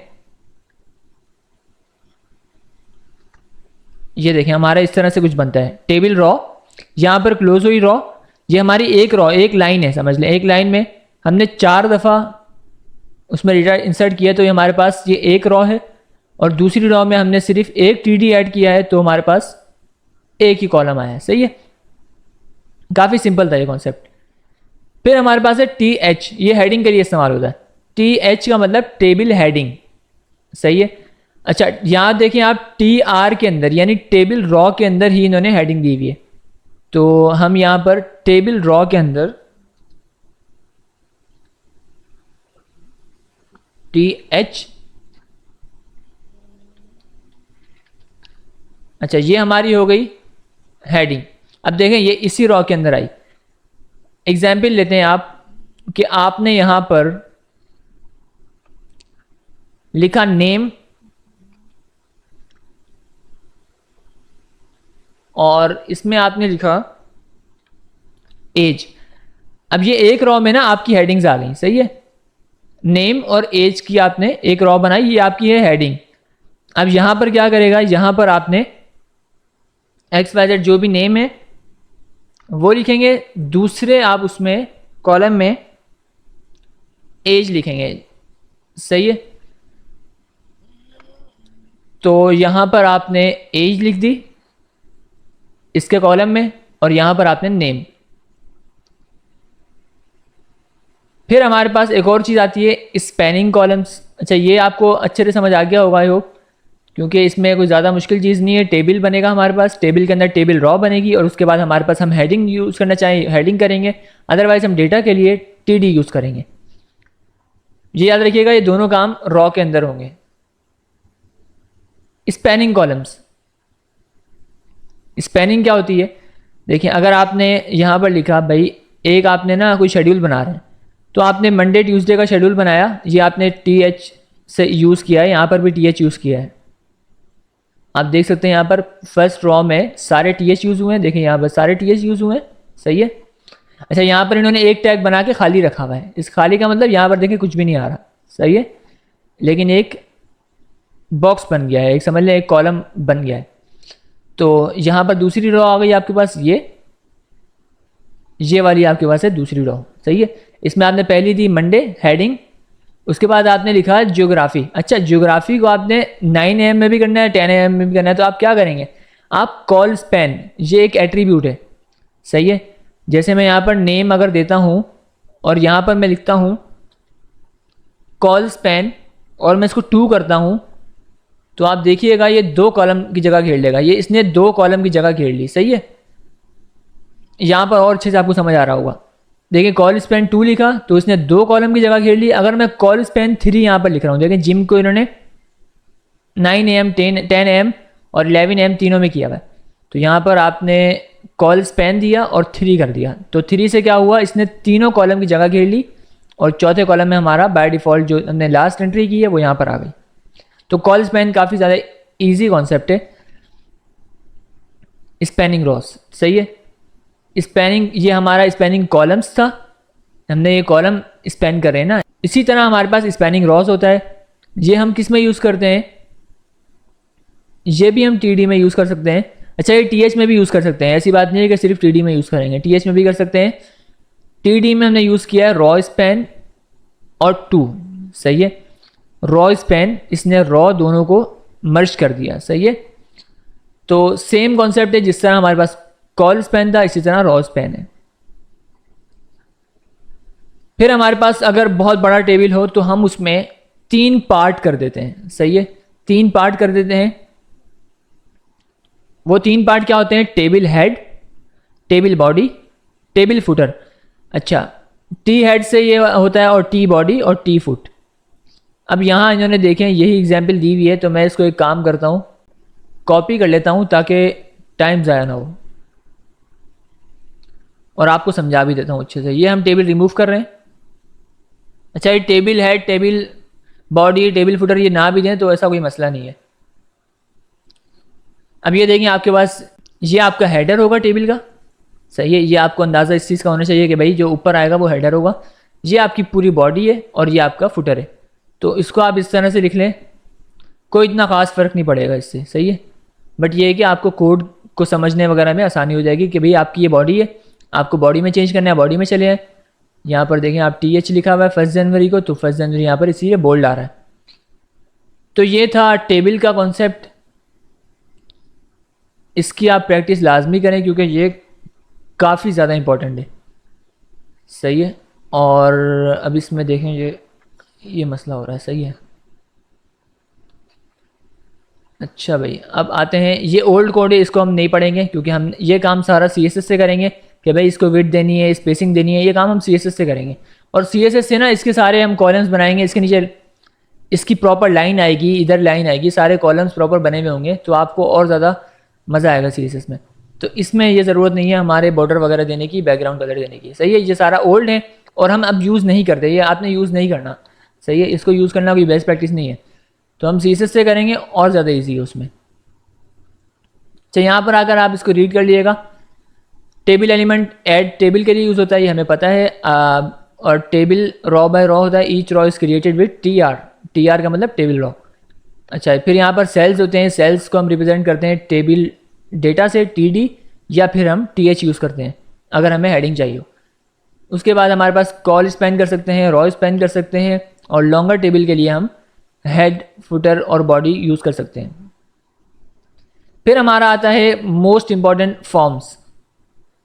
फॉर्म्स, किसी भी फॉर्म को जब हम बनाते हैं तो उसमें आपने देखा होगा कि उसमें आपका टेक्स्ट इनपुट भी होता है जिसमें आप कुछ भी टेक्स्ट लिखते हैं, फिर आपका पासवर्ड होता है जिसमें आपको पासवर्ड नज़र नहीं आता। इस तरह भी आपने इनपुट्स देखे होंगे। टेक्स्ट एरिया होता है जिसमें आप कमेंट्स लिखते हैं।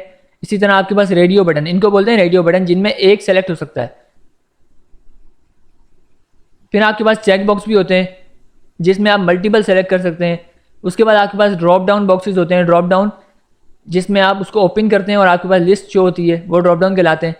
इसी तरह आपके पास सबमिटिंग फॉर्म्स, सबमिट बटन होता है जिस पे आप सबमिट करते हैं तो फॉर्म सबमिट होता है। फिर आपके पास इमेज बटन होता है, ये भी हम पढ़ेंगे आगे। अपलोडिंग फाइल्स का होता है जहाँ से आप फाइल अपलोड करते हैं या कोई भी इमेज अपलोड करते हैं। अच्छा, ये थ्योरी आप रीड कर लीजिएगा, थ्योरी भी इंपॉर्टेंट होती है, बट हम फिलहाल प्रैक्टिकल देख रहे हैं तो हम टैग्स देखेंगे। फॉर्म बनाने के लिए आप सबसे पहले क्या करते हैं, एक फॉर्म का टैग बनाते हैं। अब हम क्या करते हैं, एक फॉर्म का टैग बनाते हैं। हम इस स्क्रीन को बिल्कुल खाली कर दिया है हमने। यहाँ पर हमने बनाया एक फॉर्म का टैग। अच्छा, इसमें एक्शन और मेथड को मैं रिमूव कर रहा हूँ, इसको हम पढ़ लेंगे सुकून से। हमने इस फॉर्म के टैग के अंदर एक पैराग्राफ बनाया है और इसमें हमने कुछ टेक्स्ट लिखा है। सही है, इसको रिफ्रेश करते हैं, हमारा टेक्स्ट यहाँ पर आ गया, कोई फ़र्क नहीं पड़ा टेक्स्ट को। सही है। अच्छा, एक्शन और मेथड हम क्यों यूज़ करते हैं इसको हम पढ़ लेंगे बाद में। यहाँ पर हम आते हैं जो इम्पोर्टेंट चीज़ें हैं। Text input. अच्छा, ये सारे अभी जो मैंने आपको इनपुट्स दिखाए थे ये सारे कहलाते हैं इनपुट्स। अब इनपुट की टाइप्स होती हैं, जैसे यहाँ पे टेक्स्ट इनपुट हो गया, इस तरह पासवर्ड इनपुट हो गया, इस तरह के बहुत सारे इनपुट्स आएंगे आपके पास। तो बनाने का तरीका ऑलमोस्ट सेम ही है इनपुट का। ये आपने अच्छा, इनपुट टैग भी आपके पास, एक दफ़ा इसको यहाँ बनाते हैं। हम एक काम करते हैं, इस पैराग्राफ को रिमूव करते हैं और यहाँ पर हम अपना इनपुट टैग बनाएंगे।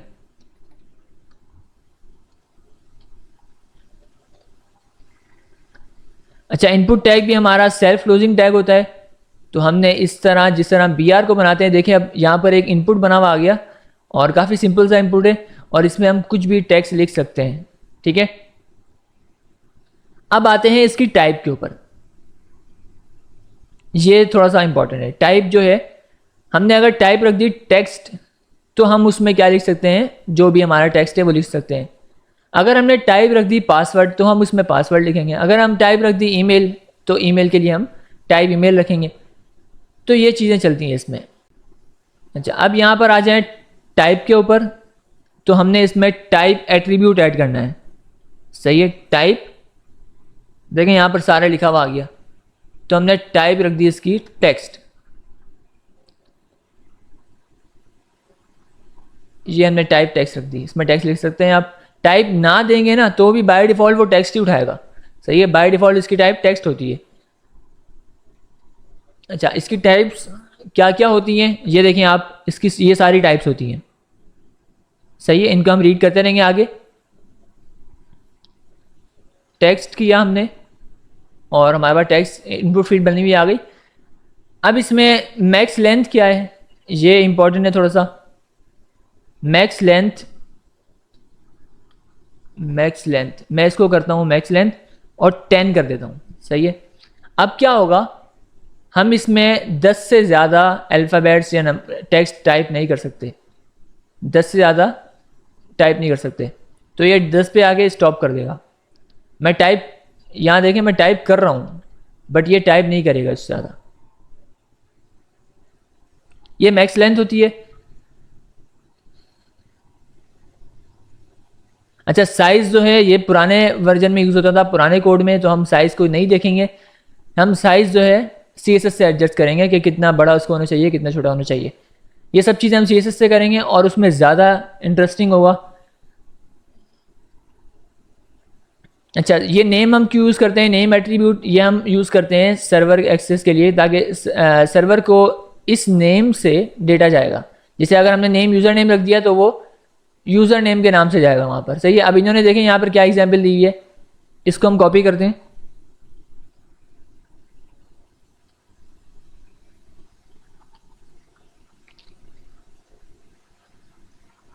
ये देखें हमारे पास यहाँ पर यूज़र नेम आ गया। अच्छा, यूज़र नेम कहाँ से आया, ये हमने देखें पैराग्राफ टैग के अंदर दिया हुआ है यूज़र नेम, इसलिए हमारे पास यूज़र नेम आ रहा है। तो यहाँ पर यूज़र नेम आया, इसके बाद हमने इनपुट फील्ड बनाई है, इनपुट फील्ड में हमने टाइप टेक्स्ट रखा है, नेम यूज़र नेम रखा है। ये आपके पास कुछ भी अपीयर नहीं होगा इससे, ये सिर्फ इन्फॉर्मेशन के लिए होता है कि भाई हमारे पास अगर हम कल को डेटा एक्सेस करेंगे इसका इनपुट का, तो हमारे पास यूज़र नेम के नाम से डेटा आएगा, सही है। जो भी डेटा इसमें होगा, जैसे इसमें कोई भी डेटा रखूँगा ना, तो ये डेटा यूज़र नेम के नाम से जाएगा, ठीक है। साइज़ हम पहले यूज़ करते थे, साइज़ को छोड़ दें। अब आते हैं इसके थोड़ा आगे और यहाँ पर टाइप आ गई है पासवर्ड, सही है। मैं इसी को एक काम करता हूँ, उसको रिमूव करता हूँ, सही है। ये पी जो है ना, ये थोड़ा सा कंफ्यूजिंग लगता रहेगा आपको, और मैं यहाँ पर साइज़ हटा रहा हूँ, साइज़ फजूल की चीज़ है फ़िलहाल के लिए। हमने टाइप दे दी पासवर्ड। अब क्या होगा, रिफ्रेश करता हूँ, देंगे 2 इनपुट आ गए। पहले में हमारा टेक्स्ट था, सही है। दूसरे में हम कुछ भी लिखेंगे तो हमारा बाय डिफ़ॉल्ट वो पासवर्ड की तरह शो होगा, सही है। इसको ज़्यादा पढ़ने की ज़रूरत नहीं है, आपको क्लियर हो गया होगा। अच्छा, इसी तरह हमारे पास एक और इनपुट होता है जिसमें हम कमेंट्स वगैरह कोई भी जो थोड़ा सा बड़ा टेक्स्ट होता है वो हम उसमें लिखते हैं। इसका नाम होता है टेक्स्ट एरिया। भाई आपको टेक्स्ट के लिए एक जगह चाहिए ना, तो वो टेक्स्ट एरिया, इस नाम से आप याद रखें, सही है। अब इसमें लिखा हुआ है नेम कमेंट्स। अब ये कॉल्स और रॉस क्या है, इसको हम पढ़ते हैं। मैंने रिफ्रेश किया, अब ये देखें इंटर योर कमेंट्स इसमें लिखा हुआ है, इसको मैं हटा रहा हूँ क्योंकि इसकी ज़रूरत नहीं है हमें। भाई हमने टेक्स्ट एरिया बनाना है, बस ख़त्म, सही है। हम खुद लिखेंगे इसमें जो भी लिखना होगा, तो हम इसमें कुछ भी टेक्स्ट लिख सकते हैं। इंटर करेंगे तो आपकी लाइन नीचे आ जाएगी, इंटर और नीचे और नीचे। इसके बाद भी अगर आप नीचे जाएंगे तो ये ऑटोमेटिकली आपको स्क्रॉल बार दिखा देगा, सही है। ये इसका फ़ायदा। अच्छा, दूसरी चीज़ ये है कि अब आप इसमें समझें रॉस और कॉलम्स को। देखिए आप बाय डिफ़ॉल्ट इसमें 4 रोज आपको डिस्प्ले हो रही हैं, इसका मतलब ये है कि 4 रोज आपको डिस्प्ले होंगी, उसके बाद आपको स्क्रॉल करना पड़ेगा, सही है। अब अगर इसी तरह हम इसमें 6 रोज कर देते हैं या 6 रोज करते हैं तो हमारे पास अब देखें ये थोड़ा सा बड़ा आ गया, सही है। और अब इसमें 6 रोज डिस्प्ले होंगी। सेम इसी तरह हमारे पास कॉल्स हैं। अब कॉल्स को अगर मैं 50 करता हूं तो देखिए आपके पास ये इनपुट कितना बड़ा हो गया, सही है। तो कॉल्स से आप इसकी विड्थ को एडजस्ट कर सकते हैं। सेम ये टेक्स्ट की तरह है, इनपुट टाइप टेक्स्ट, ठीक है। आगे बढ़ते हैं, रेडियो बटन। रेडियो बटन, इसमें क्या होता है, आप टाइप देते हैं रेडियो और उसमें फिर आप ऑप्शंस दे सकते हैं। जैसे आप मल्टीपल इनपुट्स बनाएंगे, जैसे अगर हम इसको कॉपी करते हैं,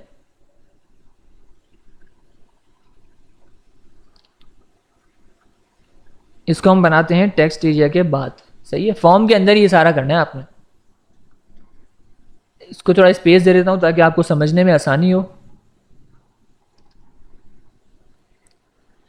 ये आपका है पहला रेडियो इनपुट और इसकी टाइप है रेडियो।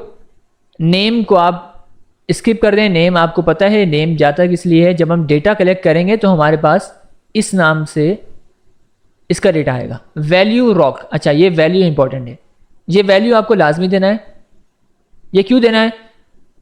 देखें आप जैसे आपके पास डेटा चला गया कि भाई यहां पर हम लिखते हैं, और अच्छी एग्जाम्पल दे रहे थे आपको।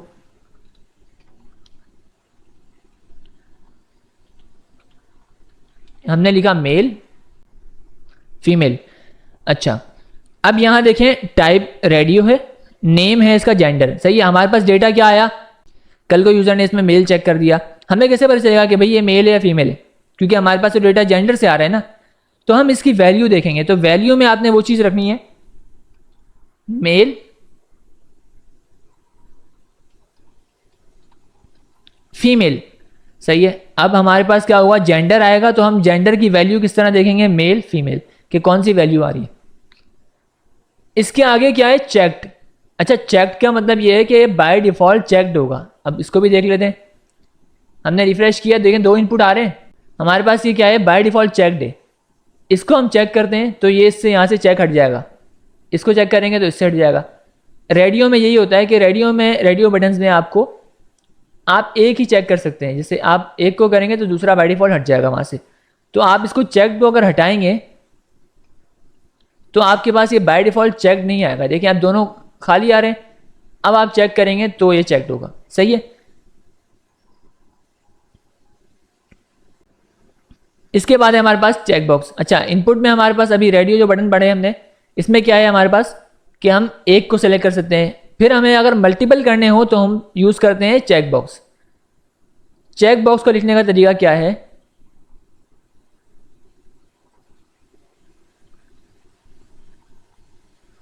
हम यहां से इसको करते हैं कॉपी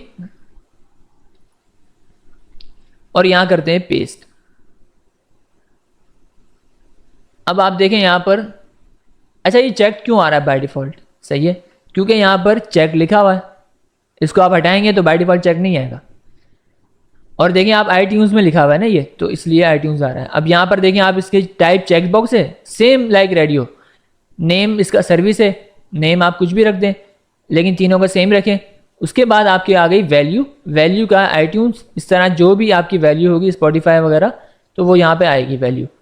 फिर आपने चेक कर दिया, अगर बाय डिफॉल्ट आपने चेक रखना है।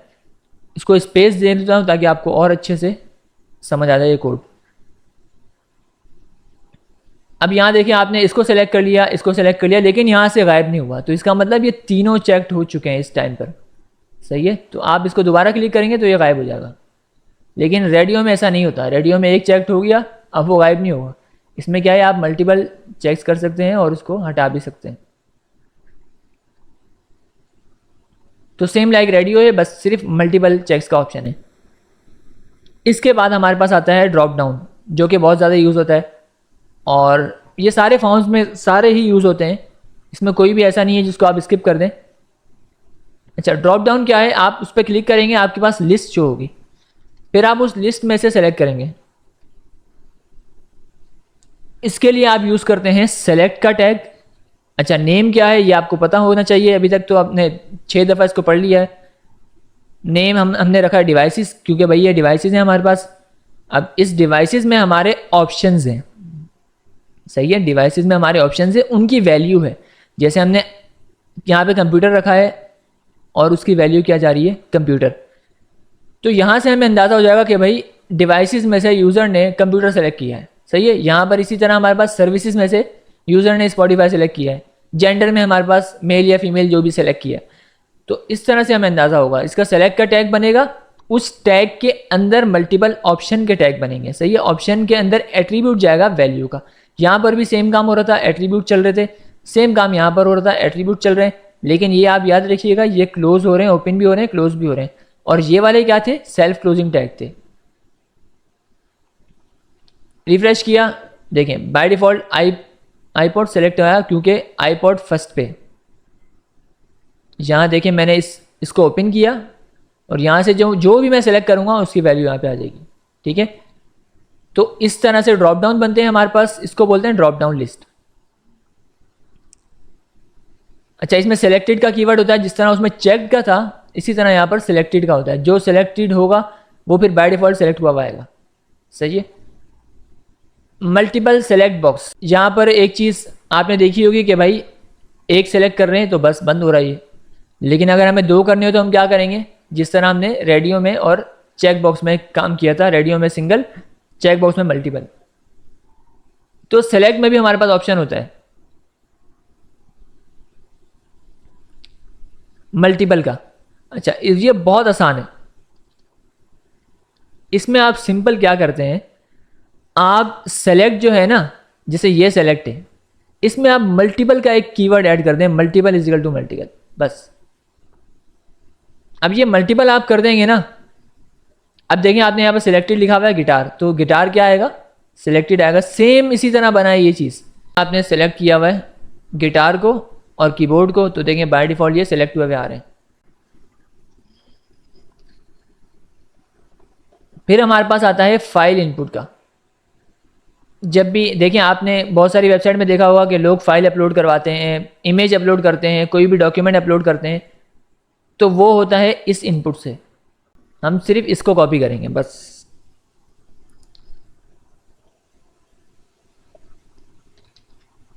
हमने यहाँ पर एक इनपुट बनाया, उसकी टाइप क्या है, फाइल। ठीक है, टाइप फाइल है, नेम आप कुछ भी रख दें। अब और कुछ नहीं करना, ये आपका सेल्फ क्लोजिंग है। सही है। जैसे ही आपने रिफ्रेश किया, यहाँ पर देखिए आपके पास ये बहुत अच्छा सा ये बना हुआ आ गया, चूज फाइल से आपने क्लिक किया, यहाँ पर सारी फाइल्स आ जाएंगी, जिस फोल्डर में से आपने उठाना है उठा लें।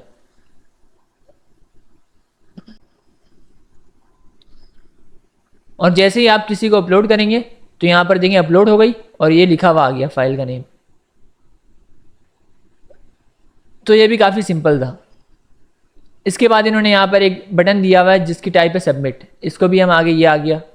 तो ये भी काफ़ी आसान है।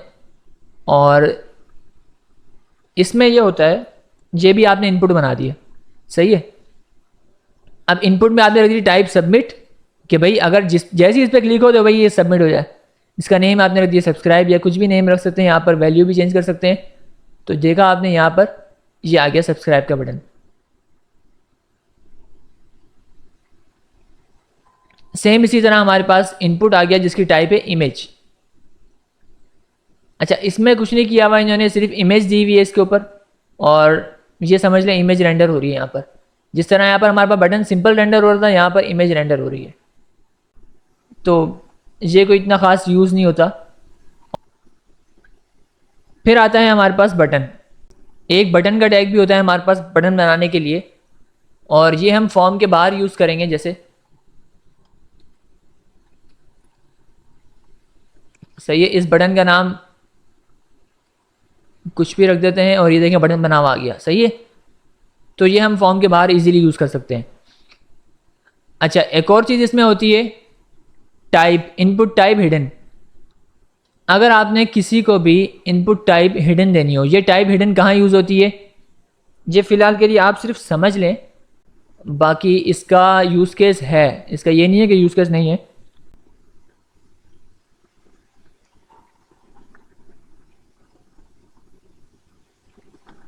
यहाँ देखें, आपने एक मैंने इनपुट बनाया लेकिन इसकी मैंने टाइप हिडन कर दी। अब यहाँ कुछ भी नज़र नहीं आ रहा आपको, क्योंकि उसकी टाइप क्या है, हिडन है, तो वो छुपा हुआ है। अब ऐसा भी कभी कभार हमारे पास होता है कि भाई हमने कुछ इस तरह का यूज़ केस भी बहुत कम आता है, बट आता ज़रूर है ऐसा, कि अगर हमने किसी भी चीज़ को हाइड करना हो और उस पर कोई चीज़ लगानी हो तो उसके लिए हम यूज़ करते हैं। खैर अभी ये इसको डिटेल में जाने की ज़रूरत नहीं है, जब इस तरह का कोई आपके पास यूज़ केस आएगा तो आपको और अच्छे से समझ आएगा। अभी के लिए ये समझ लें कि इनपुट को हम हिडन भी कर सकते हैं। सही है। फिर हमारे पास एक होता है लेबल टैग। अच्छा, यहाँ पर आप बोल रहे होंगे दोबारा रेडियो टैग आ गया। नहीं, दोबारा रेडियो इनपुट आया है, बट यहाँ पर एक काफ़ी इंपॉर्टेंट चीज़ आई है, वो है लेबल। मैंने इसको कॉपी किया। सही है। और इसको मैंने यहाँ पर लिख लिया। अब देखिए आप, लेबल टैग बन रहा है एक, और यहाँ पर क्लोज हो रहा है। इस लेबल में आपके पास ये लेबल आ रहा है, सही है। आप बोले यार ये पी टैग में भी लिख सकते हैं, पी टैग में लिख सकते हैं, लेकिन इसका फ़ायदा क्या है अभी आप समझेंगे।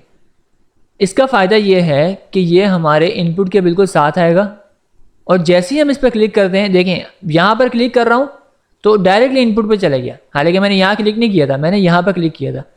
तो लेबल का ये फ़ायदा है, इनपुट के हम लेबल यूज़ करते हैं, और इसमें हम क्या करते हैं, हम ये करते हैं इसमें कि फॉर, जैसे हमने यहाँ पर फॉर लिखा, ये हमें देना होता है फॉर, सही है। अब हम इस फॉर में क्या करते हैं कि भाई ये लेबल किस लिए यूज़ कर रहे हो, फीमेल के लिए, सही है। तो हम यहाँ पर फीमेल दे देंगे, और जैसे हम फीमेल पे क्लिक करेंगे तो ये इनपुट पे ले जाएगा बाय डिफ़ॉल्ट, ठीक है। इसका ये फ़ायदा होता है, जैसे हम आप फीमेल पे क्लिक करें, रेडियो पे क्लिक हो जाएगा, सही है। तो ये वहाँ से इसको गेट कर लेगा। एक चीज़ आपने याद रखनी है कि यहाँ पर आईडी सेम होनी चाहिए। जैसे यहाँ पर अगर मैंने एक आपको बना के दिखा देता हूँ, एक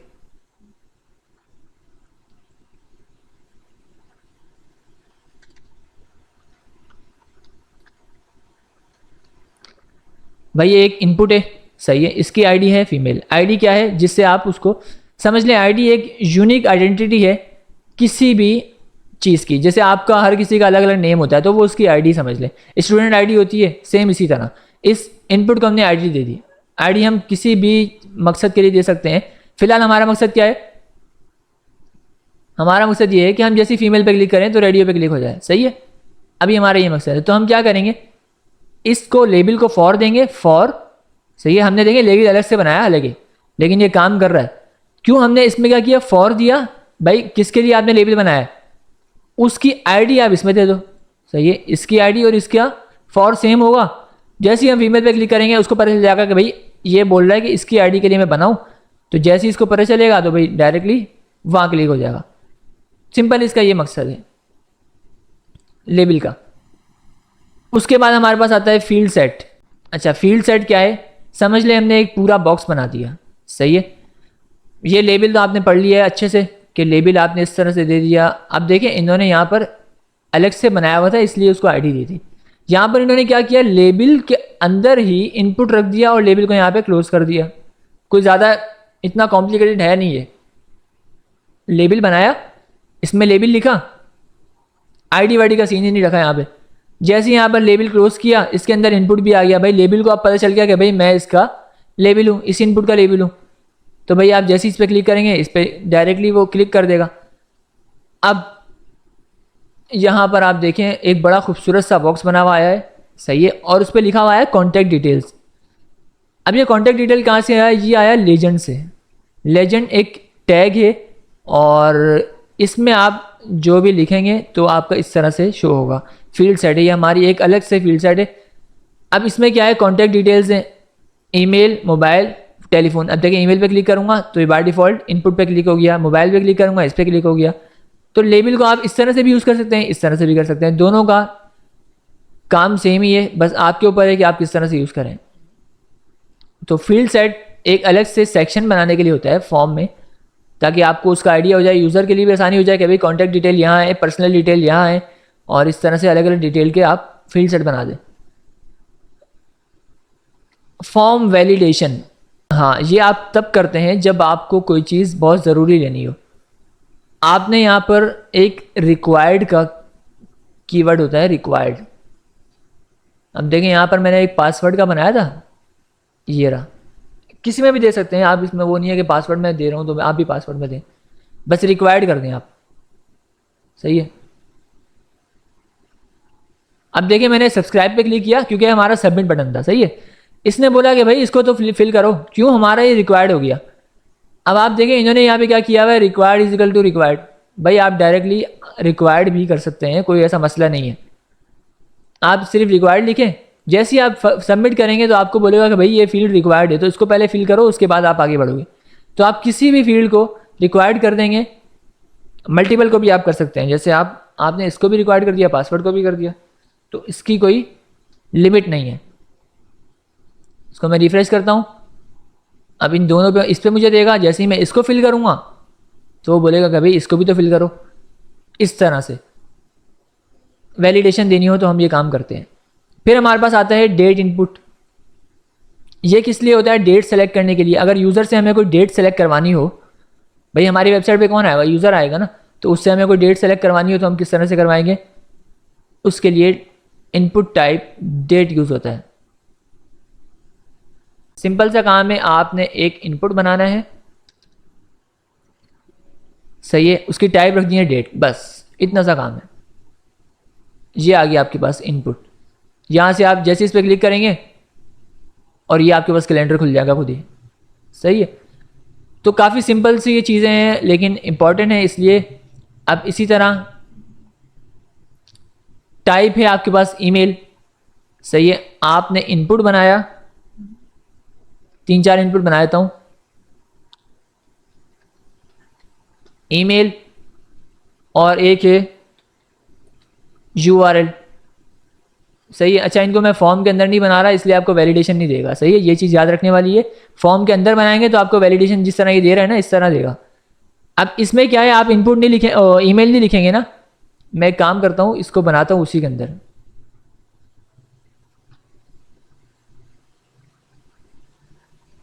ये हमारा फॉर्म यहाँ तक चल रहा है, तो मैं इसको बनाता हूँ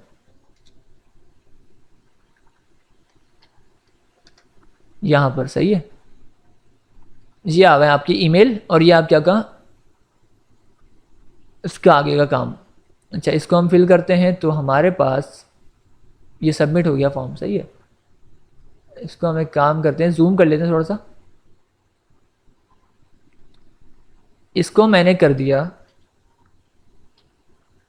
रिक्वायर्ड, सही है। यहाँ से मैं क्या करता हूँ, इन दोनों से रिक्वायर्ड हटा देता हूँ समझाने के लिए। रिफ्रेश किया, सबमिट किया। अब देखें जो चीज़ समझाई हुई है यहाँ पर, मैंने यहाँ पर कुछ भी लिख दिया, सबमिट किया। इसने बोला कि भाई please include an @ in the email address. तो जब तक आप @ नहीं लगाएंगे तो ये सबमिट नहीं करेगा, सही है। तो इसकी वैलिडेशन ये खुद ब खुद करेगा, क्योंकि हमने यहाँ पर रिक्वायर्ड दे दिया। कहाँ गया? हमने यहाँ पर रिक्वायर्ड दे दिया और इसकी टाइप हमने क्या रख दी? ईमेल, सही है। इसी तरह URL में होता है, इसी तरह URL में होता है। तो आपको उस तरह से फिर डेटा इंसर्ट करना पड़ेगा। इसको हम फिल करते हैं पहले तो। अब ये क्या बोल रहा है? Please inter URL। हालांकि हमने कुछ टेक्स्ट लिखा हुआ है ना, लेकिन ये बोल रहा है URL इंटर करो।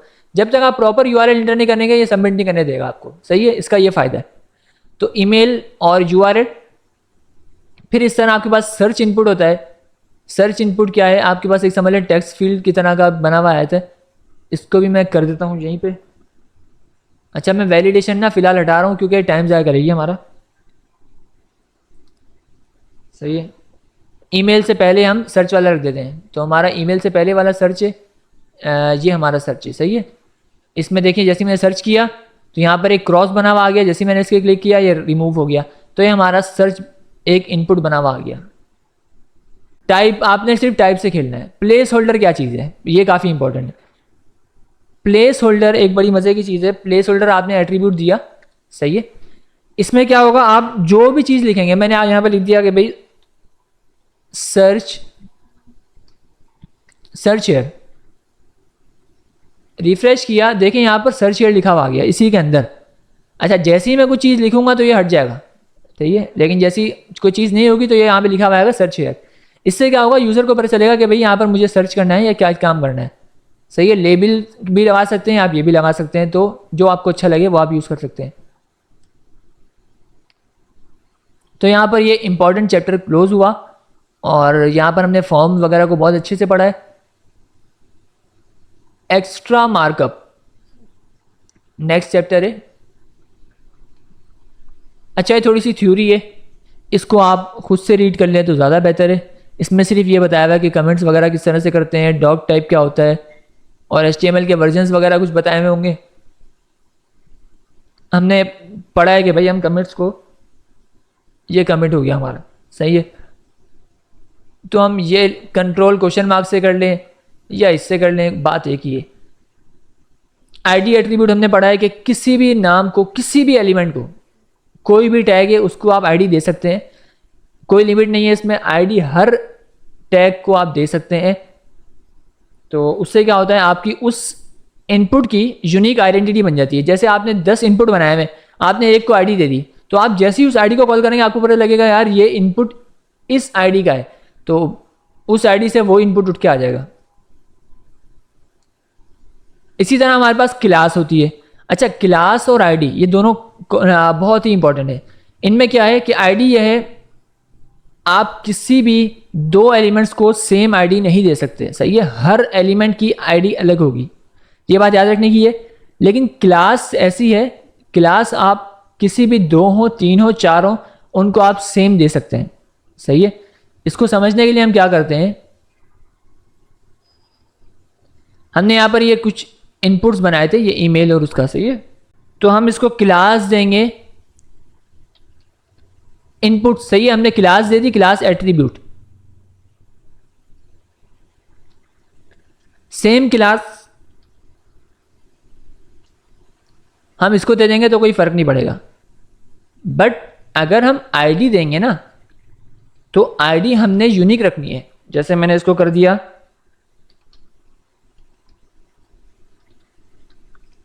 सर्च इनपुट, सही है। तो अब सर्च इनपुट मैंने सिर्फ इसी को देनी है, किसी और को नहीं देनी, ये चीज याद रखने वाली है, सही है। हमने देखा ब्लॉक लेवल एलिमेंट्स और इनलाइन एलिमेंट्स को, इतना अच्छे से नहीं देखा, लेकिन आपको थोड़ा बहुत कॉन्सेप्ट क्लियर हो गया होगा कि ब्लॉक लेवल एलिमेंट्स जो है वो सारी जगह घेरते हैं, सही है। Block level elements means ULLI PH1, PH1 को हमने देखा था ब्लॉक लेवल एलिमेंट्स से। अब देखें ULLI भी ब्लॉक लेवल है, क्योंकि हर LI न्यू लाइन से स्टार्ट हो रही है, सही है।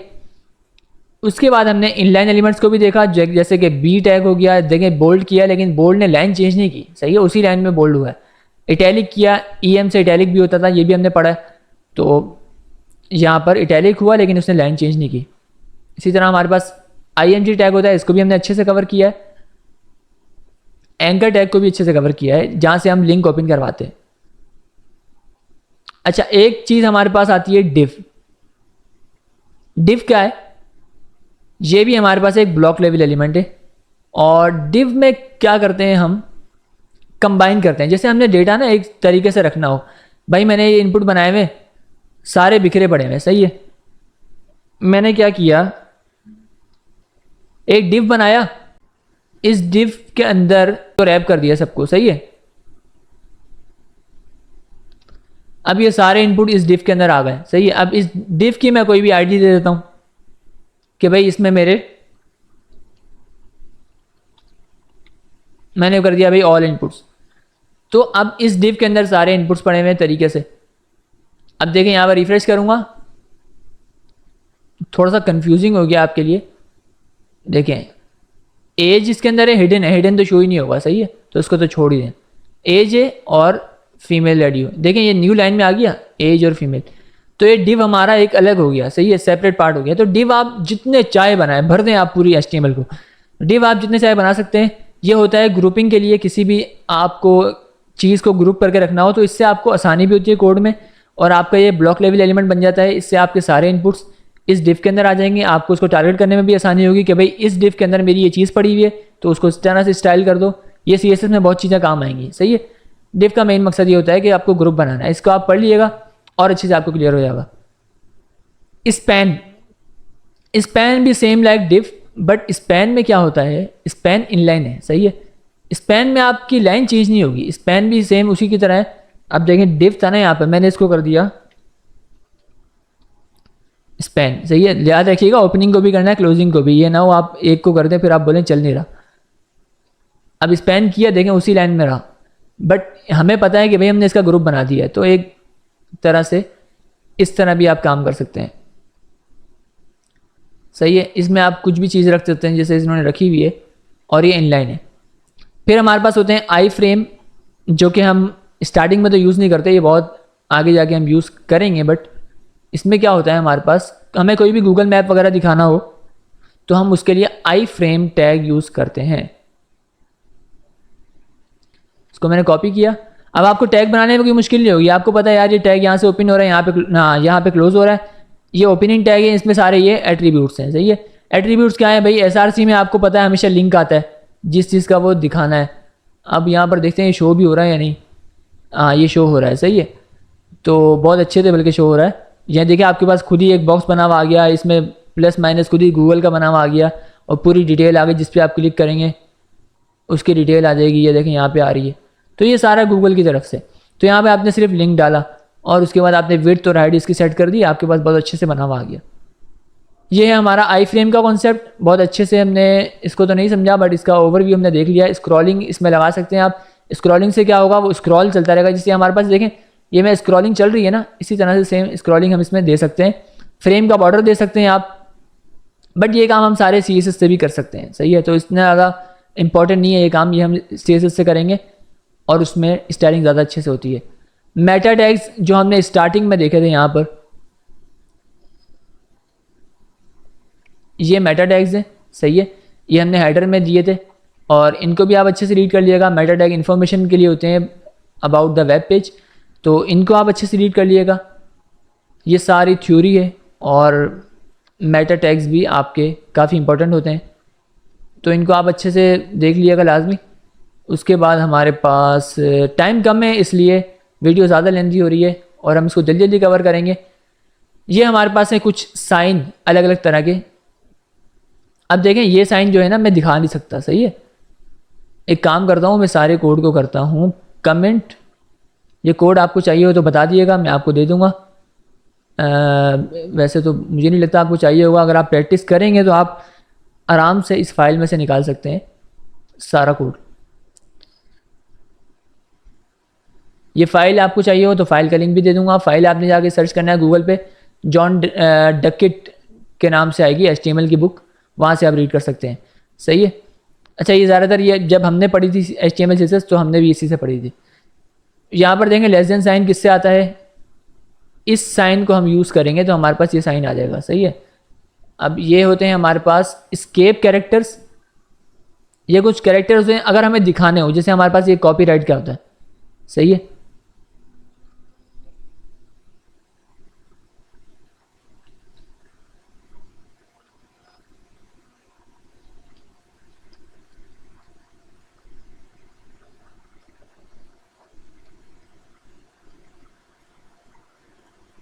ये देखें हमारे पास कॉपीराइट सिंबल आ गया। तो इस तरह से हम सारे सिंबल्स को यूज़ कर सकते हैं। यहाँ पर ये इनके दिए हुए कोड दिए हुए, तो इस तरह से हम जो भी दिखाएंगे।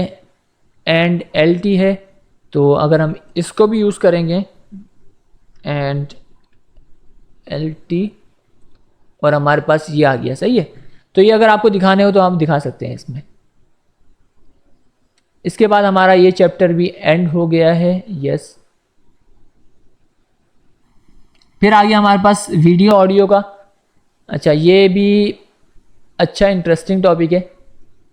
इसमें आप क्या करते हैं, थ्योरी आप खुद रीड कर लिएगा।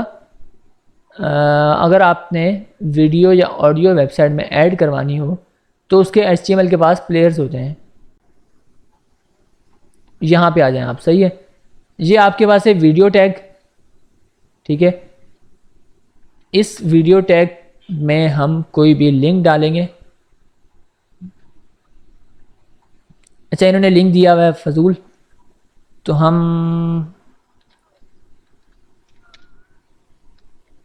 सैम्पल वीडियो कहीं से भी हम उठा लेते हैं, उसका लिंक हम यहाँ पे डाल देंगे तो हमारे पास वीडियो आ जाएगी। फ़िलहाल के लिए हमारे पास एक लेआउट शो हो रहा है। हमने ये वीडियो अगर उठा ली, कॉपी वीडियो एड्रेस किया मैंने, हाँ अब प्ले होगी, सही है। वीडियो एड्रेस हमने कॉपी करना था, हमने गलती से ऊपर का URL कॉपी कर लिया। अब देखें आपके पास वीडियो आ गई, इसको आप प्ले करेंगे तो आपके पास ये चल गई, सही है। कुछ भी नहीं है, सिंपल आपने वीडियो टैग बनाया, यहाँ तक ये वीडियो टैग ओपन हो रहा है और यहाँ पे क्लोज हो गया। और फिर यहाँ पर आपने SRC दिया हुआ है, SRC में आपका लिंक आएगा। पोस्टर को आप हटा दें, इतना इंपॉर्टेंट नहीं है। विड्थ हाइट ये आपने उसमें रीड किया है, पहले पढ़ा है। इमेज में हमने विड्थ हाइट दी थी और उस तरह से हम वीडियो में भी दे सकते हैं।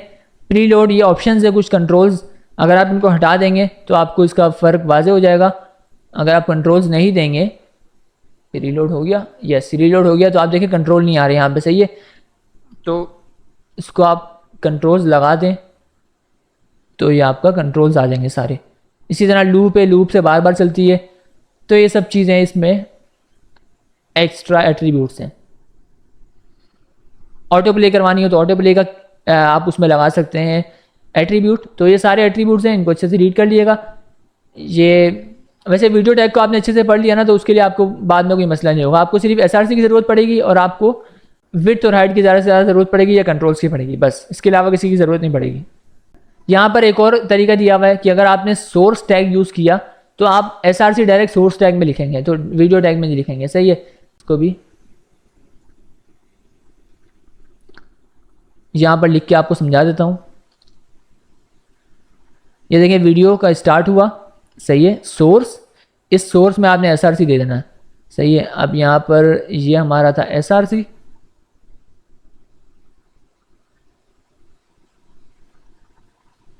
यहाँ पर आप जैसे दूसरा फॉर्मेट हो तो दूसरा फॉर्मेट लगा सकते हैं। वीडियो में बहुत सारे फॉर्मेट होते हैं ना, MP4 होता है और दूसरे इसके अलावा ही फॉर्मेट होते हैं, और ये सब चीज़ें आप रीड कर लिएगा। इसी तरह हमारे पास है MP3 प्लेयर। ये आ गया HTML5 का ऑडियो टैग, और इस ऑडियो में इसको भी पढ़ लेते हैं। सोर्स को हटा देते हैं। सही है। ये आ गया आपका ऑडियो टैग। वीडियो टैग काफ़ी आसान था, एसआरसी यूज़ किया, विड्थ, हाइट और यहाँ पर कंट्रोल्स वगैरह, ये एट्रीब्यूट्स हैं। सही है। आप नहीं यूज़ करेंगे तो कोई मसला नहीं है, लेकिन आपको ज़रूरत पड़ेगी कंट्रोल्स की। इसी तरह हमारे पास ऑडियो है। यहाँ पर आप ऑडियो का कोई भी लिंक देंगे, एसआरसी, कंट्रोल यहाँ पर देंगे, ऑटो प्ले देंगे। ऑटो प्ले से क्या होगा, दोबारा से प्ले हो जाएगी। ऑडियो टैग यहाँ पर ओपन हुआ और यहाँ पर आकर क्लोज हो गया। सही है। इसके अंदर आपका पैराग्राफ लिखा हुआ है, इसको आप हटा भी दें तो कोई मसला नहीं होगा। ये इसलिए है कि अगर आपकी वीडियो शो नहीं होती या वो ऑडियो शो नहीं होती तो फिर आपको डिस्प्ले होगा ये वाला। सही है। मैंने यहाँ पर किया रिफ्रेश, ये ऑडियो का वो पूरा बना हुआ आ गया। आप एसआरसी देंगे ना तो आपकी वीडियो यहाँ से प्ले का ऑप्शन आ जाएगा। सही है। अभी इसलिए नहीं आ रहा क्योंकि उसमें एसआरसी नहीं दिया हुआ है। एसआरसी जो है वो पाथ दिया हुआ है, और यहाँ पर अगर हम एसआरसी देंगे तो ये ऑडियो आपके पास चल जाएगी। ये आपने खुद ट्राई करना है और आराम से चल जाएगी, कोई ऐसा मसला नहीं होगा। इसी तरह आपके पास सोर्स का इसमें भी ऑप्शन है, इसको आपने रीड करना है। और फिर यहाँ पर HTML हमारी हो गई, ऑलमोस्ट ख़त्म हो गई है। अब HTML में और भी टैग्स होते हैं, लेकिन सबसे ज़्यादा इंपॉर्टेंट जो टैग्स थे ना वो सारे हमने रीड कर लिए हैं और अच्छे से कवर कर लिए हैं। आई होप आप लोगों को वीडियो अच्छी लगी होगी। वीडियो अच्छी लगी तो इसको लाजमी शेयर करिएगा। खैर, जब तक के लिए अल्लाह हाफिज़। और कोई भी चीज़ ऐसी हो जिसमें आपको कन्फ्यूजन हो, जो आपको समझ ना आई हो, तो आप लाजमी कमेंट बॉक्स में बताएं, उसके लिए मैं अलग से वीडियो बना दूंगा। Thanks for watching.